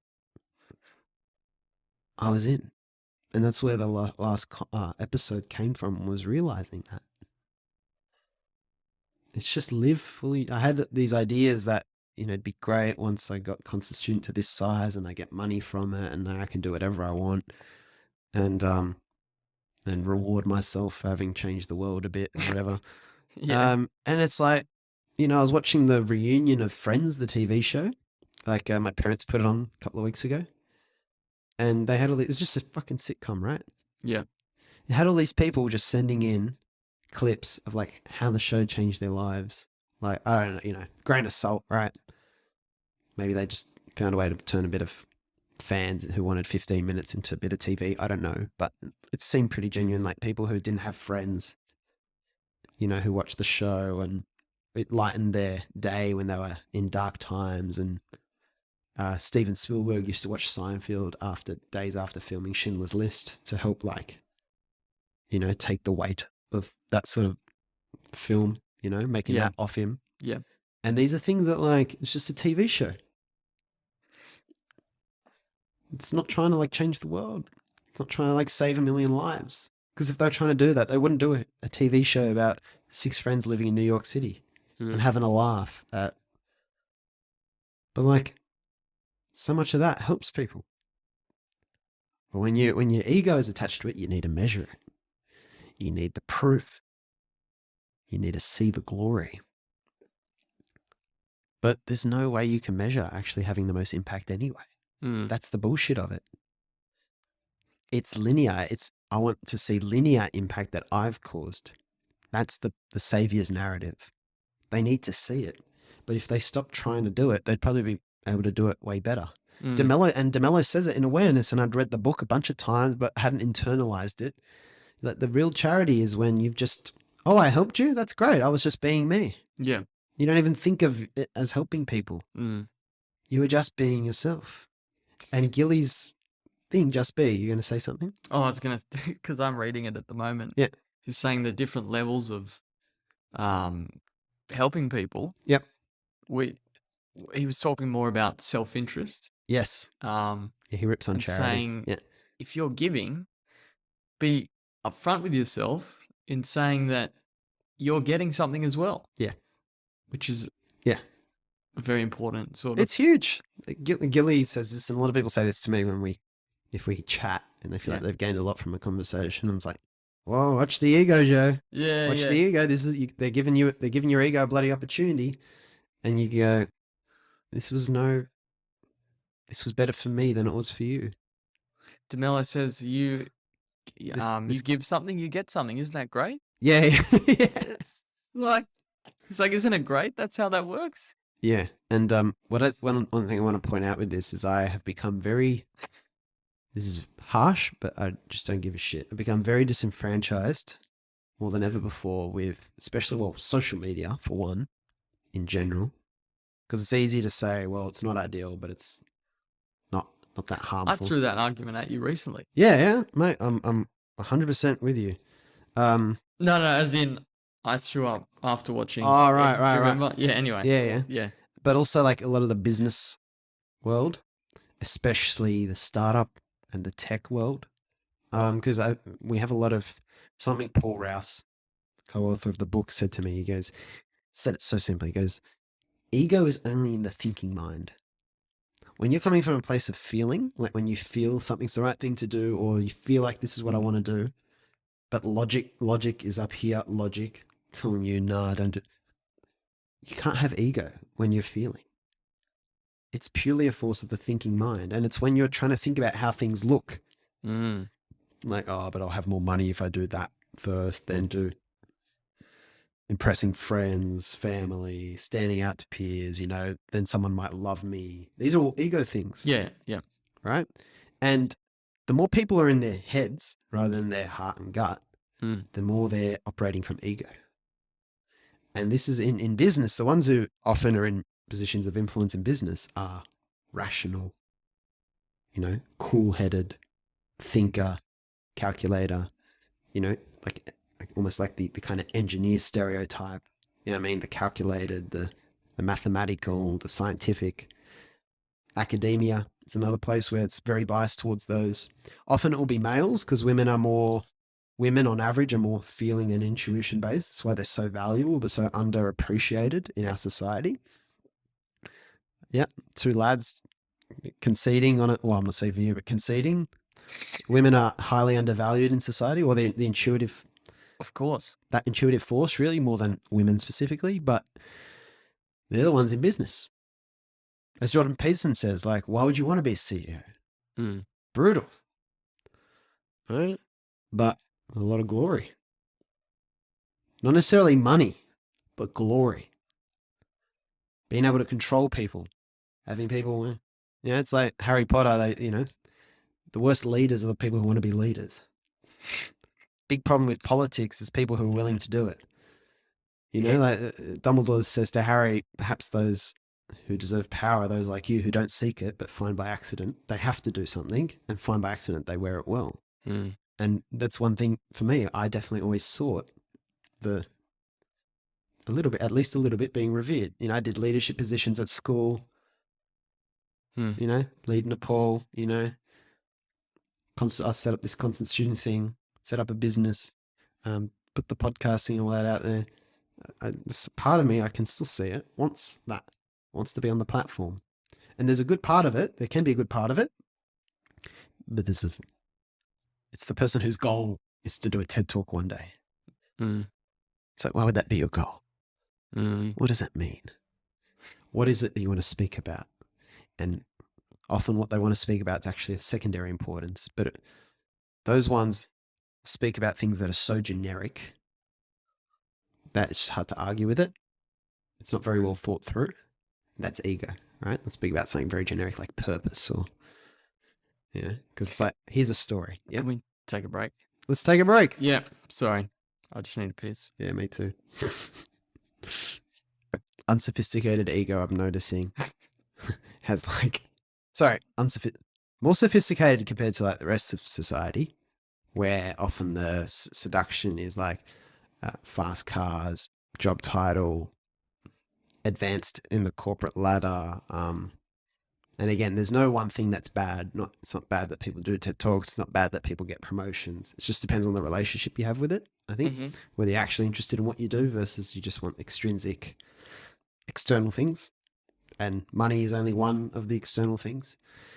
But yeah, within there's one, like say this thought leader or leadership or changing the world bubble, which is one of the other, let's call them the secondary bubbles, right? How easy is it to live in society? You don't have to worry about anything, just all these fucking interlinked bubbles. And the less like you'll see a lot of people like trying really hard to they probably put a lot of content on social media. They probably post on LinkedIn heaps and Twitter heaps, YouTube, right?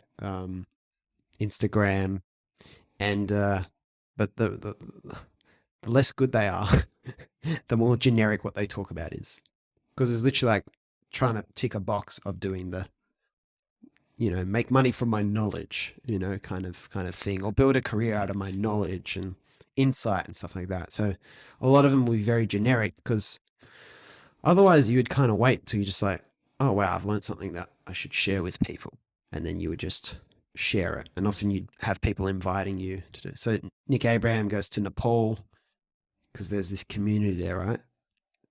And then people are like, wow, you went and did that, you experienced that, can you come and talk about it? And he'd go, oh yeah, sure. But there's a lot of like the people who really haven't even experienced. It's not even like something dramatic as Nepal, it's just a good example, but like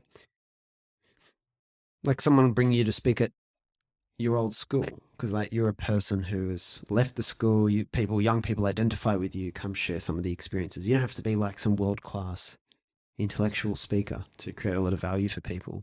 But it's so much more interesting when people ask you to share something versus when you're trying to push something and project and be something. There's less pull. It's not as easy. You showed me your sales script the other day, which was literally like, for all the sales training that's out there, all the elaborate stuff, this guy is this, reasonable professional young man. Sales guru is literally, hey, would you like to partner? Like, hey, congratulations on your recent blah, blah, blah. Interested in potential partnering? Where's the like finding out their deep dark secrets and triggering that in a message and, elaborate sales scripts? It's so simple. It seems like you're lying, but this is like how much I reckon we overcomplicate things. Much harder for me to speak to other people though. I'm making observations and I'm sharing them. I could be wide of the mark. Probably better if I am, because the truth is, but also I can see it all in myself mainly. And I think the stereotypes of the kind of the thriving CEO or business person is someone who tends to be more, numbers are predictable and I can control the numbers. People are the outliers, people are complex and irrational, and they tend to be lower in EQ, right? They tend to be very calculated and know their numbers, but they tend to not be as much understand people. And it's very, unfortunately, very common in life for us to, iceberg effect. You see 10% the surface, mistake it to be the whole. You discard what you can't see. But what we don't see can still be so important. It's always true. It's what's really going on in someone's life. What's really going on what's the real nature of the world we live in? Is it just these bloody objects, or is there something? What we don't see is normally the most valuable. And you can see it, it's just not the most obvious. Like seeing someone's deepest story and who they really are. But these are the things that tend to be glossed over. So we form a world, more material world, easier to interact with. And it seems easier to make that the world. When I say that, what I mean is it's a world where it's just material, there's possessions, and there's survival. And you got to make a living, and anything that goes towards making a living is therefore practical. Therefore, what's not practical is stupid. So if you have a dream that's other than it's stupid. God forbid you have a passion. God forbid you have a passion. Don't follow your passion. No. You don't have the right. As some rational intellectuals would tell us, it's stupid to follow your passion. We got all these overgeneralizations, right? A lot of people trying to do the monetize your passion thing. Opposite. They're trying too hard to make money off their passion. You get attached to making money off your passion, ruin your actual passion, which I did with this podcast for a while. You talk about it a little bit with the Chiefs podcast. You just get away from why can't I just do this thing and enjoy it? Why do I need to look at the numbers and stuff like that? And the conclusion I came to when we were talking about this a couple of months ago is we just don't let things ensue enough. I think the career and the ambition stuff is just a huge bubble. I really do. Really controversial for someone who has talked a lot about education and all that to come out with. I think it's bullshit. The harder you're trying to, there's nothing wrong, let's say, with writing 20 books in 20 years, let's say, right? But if your goal is to write 20 books in 20 years, now you're if one book's taking too long to do it right and do a good job, you're thinking, shit, I've got to speed this up because otherwise I'm not going to get this goal I have of 20 books in 20 years. And why would you have that goal to begin with? I have so much to say, which is it's self-arrogant. I've got so much people need to know. Or I'm so amazing, I can do that. Right? It's saying I can run in this time, or I can just pick I'm just using one example. And then what happens is you start compromising either book 1 or book 2 or book 3 if you're too serious about such a narrow goal. And there's no real good reason why you should focus on that. There's some people who think I'm stupid for talking about numbers. It's then do we have no numbers or no targets? It's why do we have them to begin with? Then you're there's a reason. It's just to give our team the structure, something to aim for. They can't just be sitting around all day. Can't be totally aimless. And it's you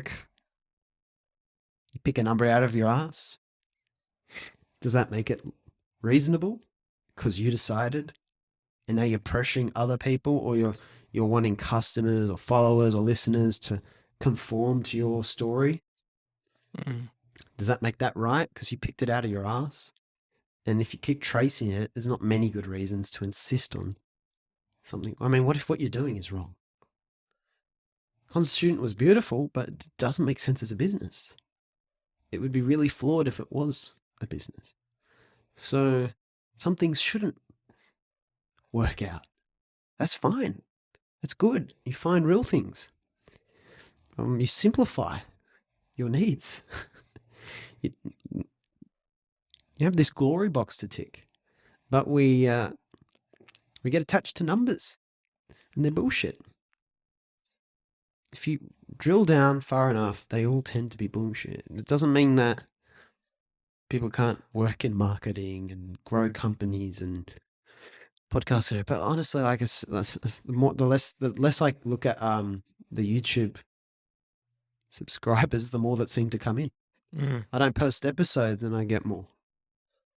I just don't check. I just don't care. And I learned to detach from it, and it's just hilarious.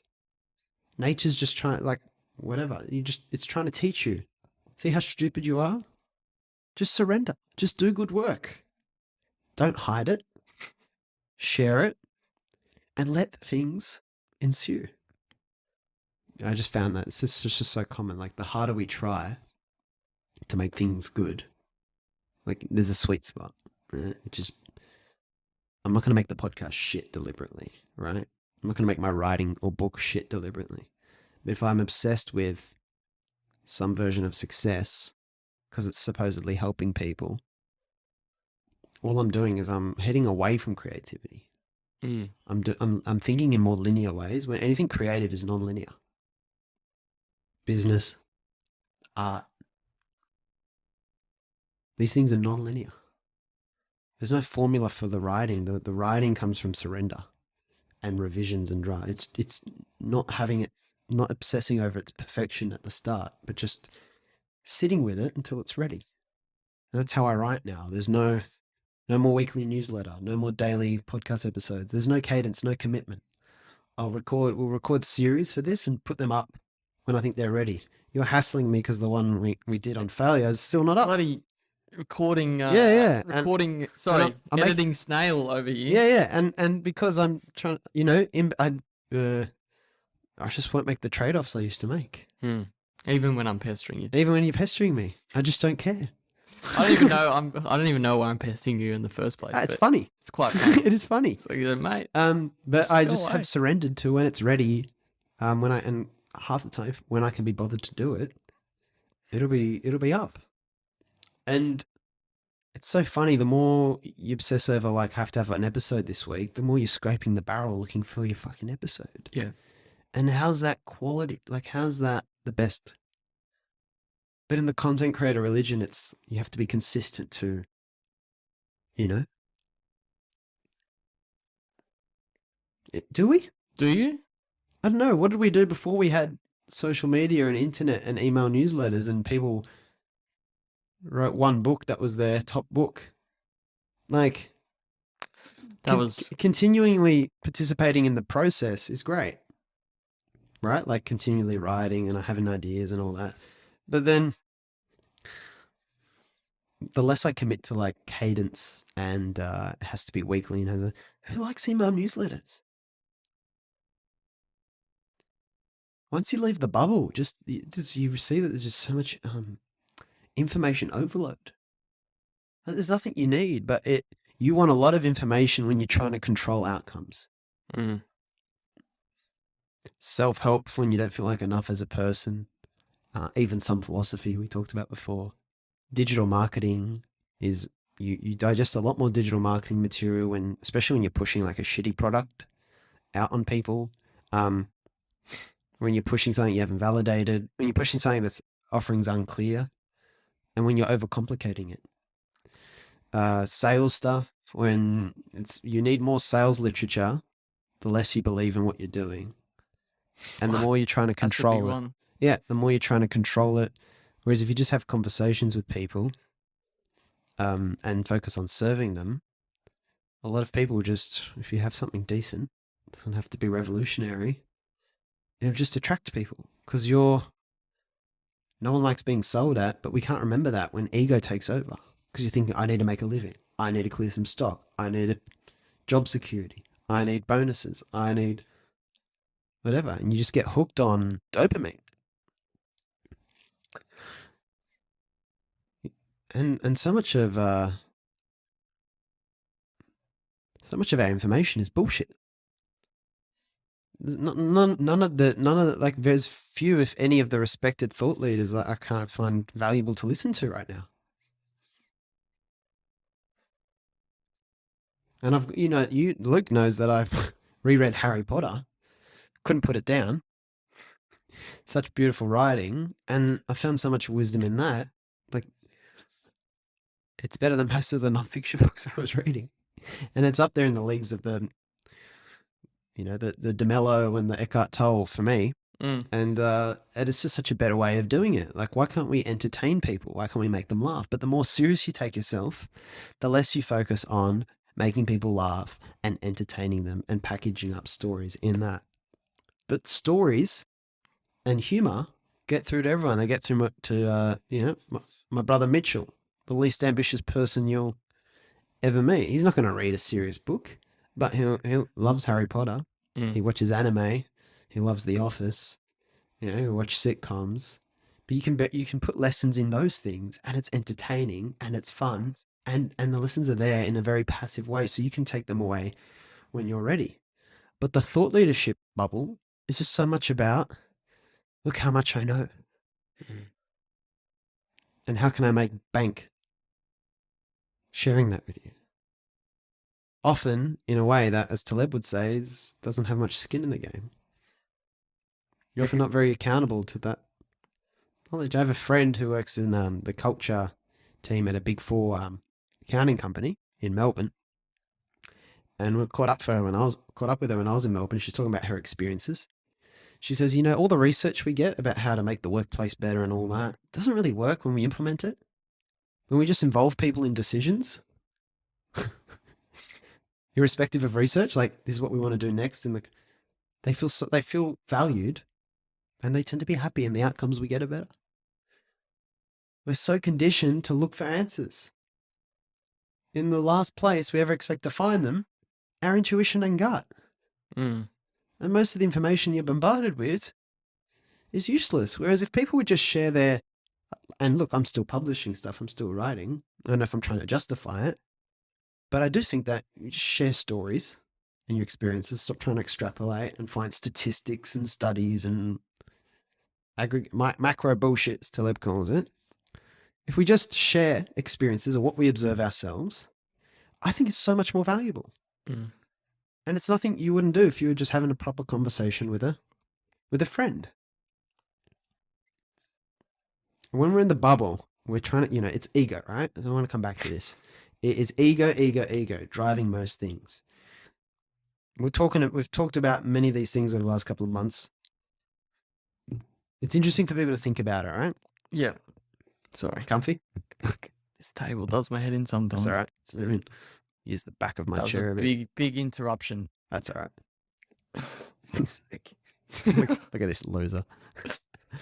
We think about society, and I think if you want to look at anything you term a social problem, mental health, homelessness, lack of financial well-being or poor financial literacy, education, inflation of education, politics, any political problem, like job security, job satisfaction, we just keep going, health. It's really hard not to find ego at the core of any of those problems, like way, way down. Troubles with the culture at work, difficult boss, people who are overreactive, romantic relationships, why people attack us, why they change after we move in with them or get married. It's at the core of it all, for me. And when you're in a bubble, you want to control things. And that's the ego's voice. The ego wants to be in control because it wants the story to go its way. And it's just like a personalized writer that lives in your brain. But I really think that the ultimate thing is there's a senior writer who writes the whole thing. And that is a story where everyone actually flourishes and wins. And that story is transmitted through you in your gut. I think is the main place. And that's why when you listen to your gut, ahead of all the bullshit, things go well. But there's talked about the Huberman idea that, well, not his idea, but like that, finding that so many tasks are linear tasks, right? And dopamine is the main neurochemical that is flying when we do that stuff, right? Like math equations, planning, to-do lists, right? So most people can relate to just having a to-do list. You tick something off and it's like a shot of heroin, right? And what that really is linear tasks where you repeat the same process, get the same outcome. Repetitive, totally controlled. Whereas a lot of the creativity comes out of non-linear thinking, and the neurochemicals that are much more common are things like serotonin and stuff, with much more deeper feeling sensations they're associated with. And I'm not a scientist, but I know that from my experience of writing and podcasting, it's often the unplanned, the uncontrolled, the Goldilocks zone in the middle, the free, letting it flow through you. And when you're doing new things and creating very independent things, that's the force. But you feed the linear thinking mind and the dopamine pleasure treadmill, I used to call it in the podcast previously, the less creatively you can actually think, the less creative you can actually be. And that's a big problem. Because now you've lost awareness. Your awareness shrinks to the size of the room, the life situation you're in.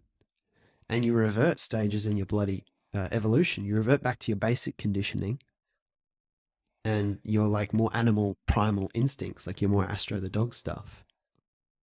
And that's what leads us to be such often toxic people, especially some of the nicest people.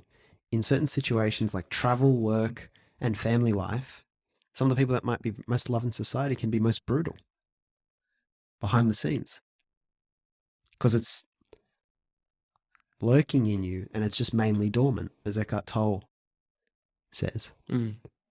And this is the real problem. You can't value intangibles. One thing I noticed very common amongst all the first concert students is their ability to understand things that were less tangible and appreciate them. What's that mean? Like family often has intangible value. Friendship might have intangible value, right? Relationships. The sort of investments where you don't get to control the outcome, where you actually surrender and it's just something beautiful, like going for a walk. It's so funny that so often we're just caught up in a trying to figure out something with work, or can't get through our day and we can't get to all the things on the to-do list. We become attached to the bloody to-do list because we write it down. And then once we write it down, your mind's like, I'm attached to this. I'm going to get this done today. Otherwise, I'm not good enough. So suddenly you've given yourself something to identify with. And that then blocks the intangible value of, if I just went for a walk, I'd feel 10 times better. If I just took a nap right now, I would feel better. But if you take your nap, you're a lazy shit. So I'm struggling with if that. you restore your energy, you're a dumbass. You're useless. And so this is what I found with Constant Student. I knew the whole time there's so very valuable things I could be doing and things that make me feel better and all that. But you can't get away from, it's just like a imbalance in your brain you can feel. That's pushing your but I got to nail this thing. I can't let it go. And it's because you're linear. Linear is like very tiny awareness. You've got about a dot of awareness and you're trying to control stuff. And that urge is actually ego has taken the joystick. So burnout is now this thing that doesn't seem like this trivial, like, oh, damn, got burnt out. It's like you just couldn't handle it. Burnout is like this really serious thing, which is a consequence of a lot of achievement addicts in society, which is a very normalized addiction. You say someone's a workaholic, doesn't sound nearly as bad as being an alcoholic, right? It's like, oh, well, at least you're obsessed with work. That's good. You work well, at least. But it's a pathway to losing track and becoming very power hungry. Because this is what I did. I was just, dopamine's that more neurochemical. And that's a very ego-based voice. More. Everyone's trying to grow their companies. Why? Why grow? Huge companies still trying to grow. Why? Economic justification for it. Shareholders. Won't please shareholders. Can't sustain a company unless we're growing. Why? Why are you trying to grow? What are you doing? Inevitably, it's going to bring all this stress and headache. Need a challenge. Why do you need a challenge? Why do you need a challenge? Yeah, variety and new things are great. And it's like a variety mixes things up. Why are we default to growthful? Why does everyone identify so much with their achievements? It's at the heart of a backwards society. And it just takes you out of awareness. Like it really shrinked my awareness down so much doing that many things. Like a newsletter every week, a podcast episode, trying to write blog posts, constant student workshops, planning the future of the thing, trying to organize this, trying to organize that. Literally just, it's like working out 24/7 as an athlete. Better example, you just work yourself out. Then you're going to get sick, all right? And then you get injured because you're trying too hard. You're just training. There's no rest. There's no balance. But instead of getting maybe like sometimes you get physical illness when you overwork yourself, but also you get the existential kind of illness. And that to me, I noticed was a very subtle but real risk factor.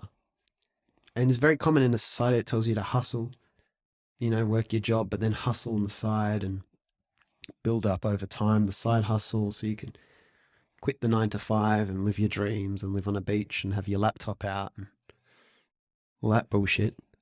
And why? That's what it comes back to. Why? So I don't know, like, do we accept that the things we do are not that important? Hello, everyone. Thank you for putting up with this very disjointed episode. This is almost like a part 3. I got interrupted when recording with Luke. So I thought I'd finish the way I began it, which was solo. And maybe to kind of simplify this a bit. It's a very rambly, raw episode. It's hard to put this stuff. I'm just going to consolidate this a bit in a story. I remember I was sitting with Gilly once for coffee. I started doing the writing and started sharing it with people. And he said, Joe, how many people do you expect to read this? Or do you need to read this for this to be successful, to meet your criteria? And I said, probably not many, Gilly. I have a feeling and I have a faith that it will have a widespread usage, but it doesn't really. And he goes, yeah, I think you're right. He goes, Joe, do you know what one of my favorite numbers is? I said, no, Gilly. And he said, 12. 12 as in, if you haven't picked it up, the 12 apostles. So I guess when a bloke who was around about 2,000 years ago set out on his journey, he wasn't even a writer. And he didn't actually try to bring large crowds together. He didn't demand everyone listen or obey what he said. He focused on getting a small group of people together first. And he kept things pretty simple. And he told a lot of stories. And he tried to simplify things for people. And his message was, and just get ready, is where the cringe comes in, guys. I'm warning you. His message was about love. The ego creates a set of frames through which we look out in the world that don't reflect much of the reality of the world. Hard as it is to kind of say, this is the reality of the world, everyone. It's almost impossible to say. But the extent to which ego is creating that, shaping that outlook, is the extent to which it's confused and blurred. And this is why we have what we call crazy people or crazy behavior in so-called uncrazy people, romantic partners, parents, children, someone who cuts you off on the road, and you just cannot, they just will not listen to reason. It's the voice of ego. It's my reflection. So usually what's unclear is part of working through that. So there's a big U-dip. It's kind of a journey I had to go through personally to learn a lot of invaluable things. So there's certainly no regrets. But yeah, I was pushing in a lot of ways I'm not proud of.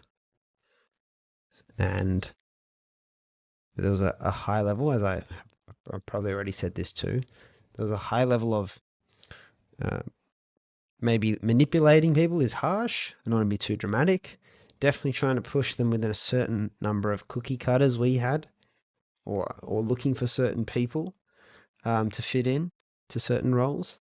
And honestly, the experience of the constant student community is the opportunity of a lifetime for me to become relevant in a non-trivial way in so many incredible people's lives, such a range of people. Here am I trying to figure out how to make a business out of this thing and pushing and getting frustrated and overworked and trying too hard, then putting pressure on my podcast and getting very attached and getting very tactical and trying to get people to click more on the podcast. And I just started all these things to bribe people into supporting my work.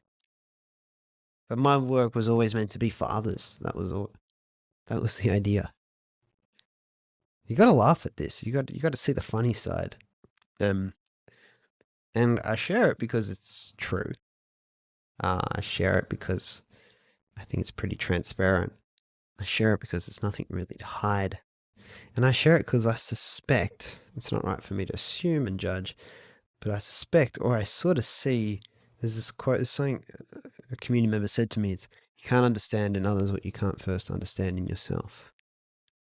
And I must say now I just see this in so many people.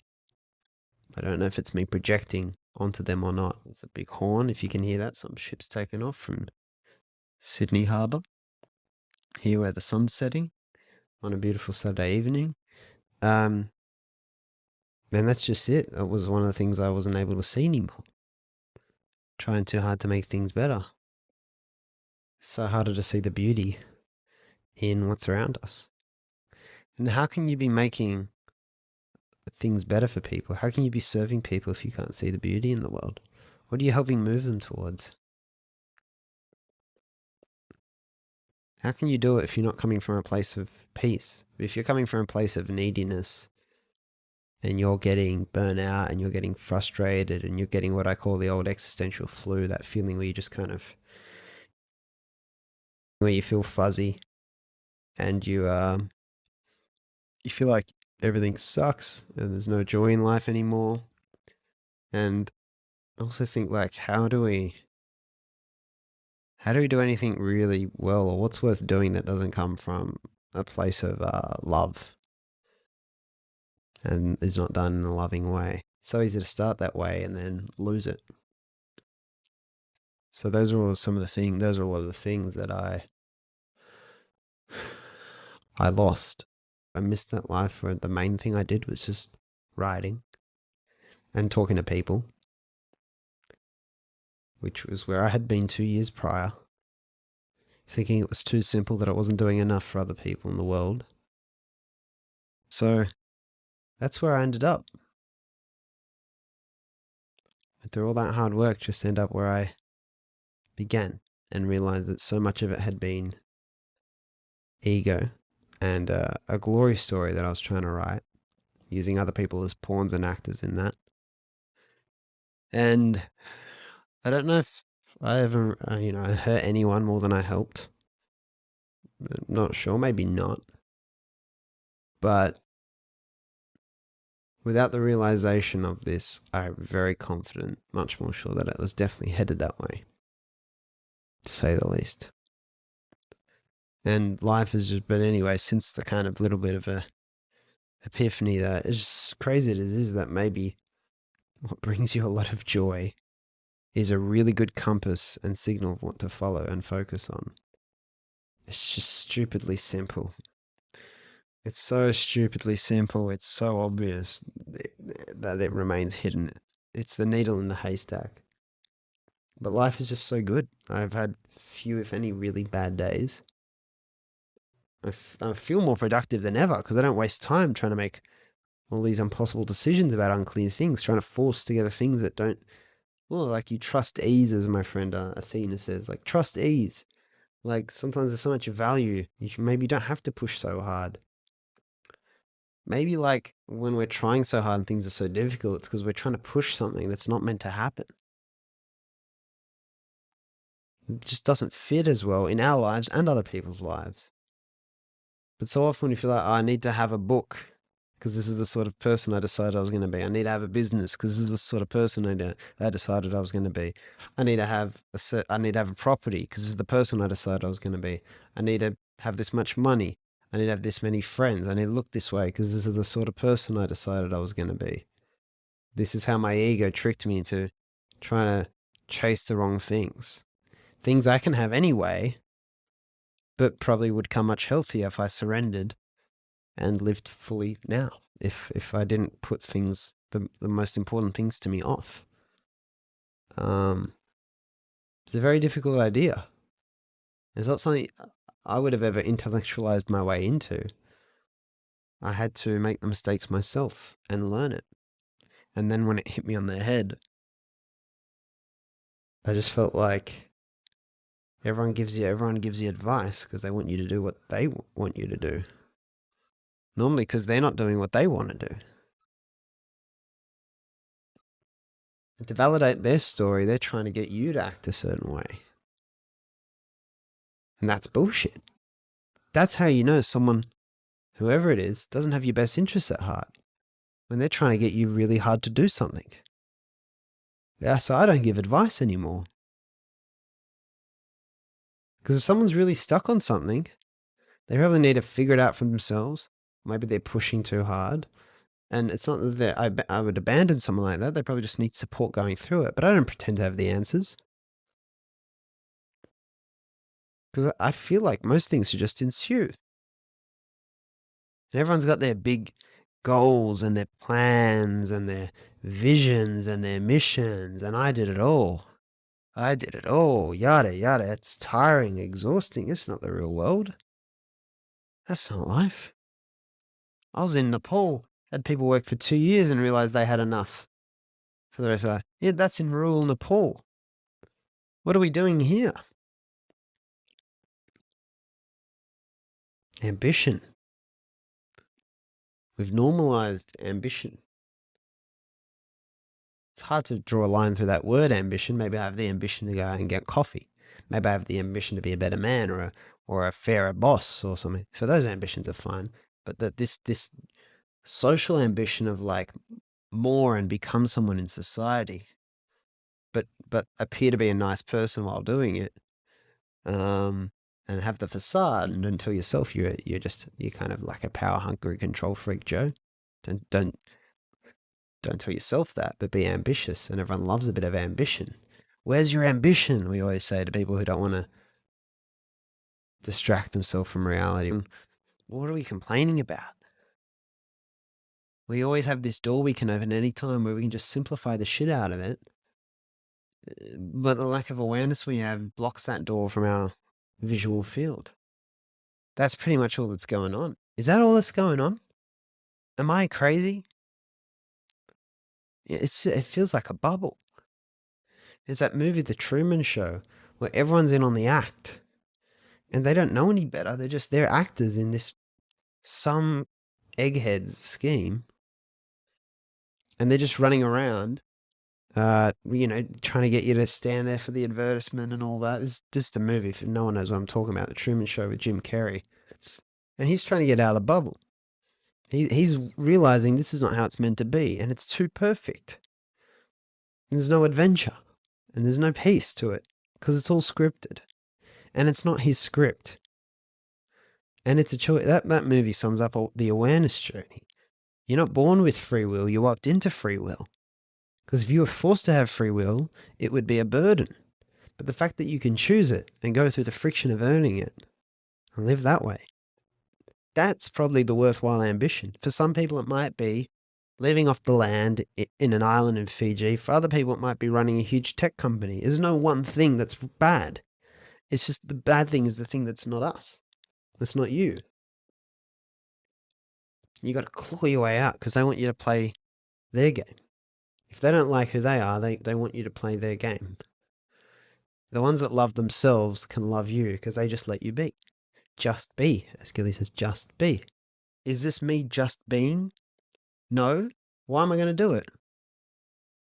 I could be dead tomorrow. I could be dead next year. I could lose someone.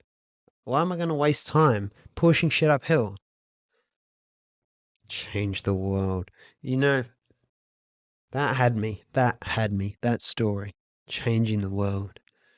The reason for our pain is that sensitivity. So a lot of the people we say, like a Michael Jackson figure, who's easy to criticize. But if you look at Michael Jackson, his songs weren't all about, come on, honey, come back. I miss you so much. A lot of his songs are about making the world better. And I went back to one that really struck me when I remember when he died, I was 15 and his songs are obviously everywhere again. And Man in the Mirror, I'd never heard it, but the lyrics of that strike me so much. What is it? I'm starting with the man in the mirror. I'm going to ask him to change his ways. No message could have been any clearer. If you want to make the world a better place, you got to look at yourself and make that change. And that's just like, I love that song. I used to sing it, but I couldn't internalize the words until really now, I think. Maybe in 15 years they'll have another meaning to me. But how can I ask the world to be something if I don't exemplify it? Look in the mirror and make it. It's just a change with me. And then it's a system of faith. Because we don't control things. If we controlled things, we'd be stepping into the realm of God, and which is as maniacal as is to say as it is to try and do. So that's not an option, Joe, egomaniac. It just starts with being it.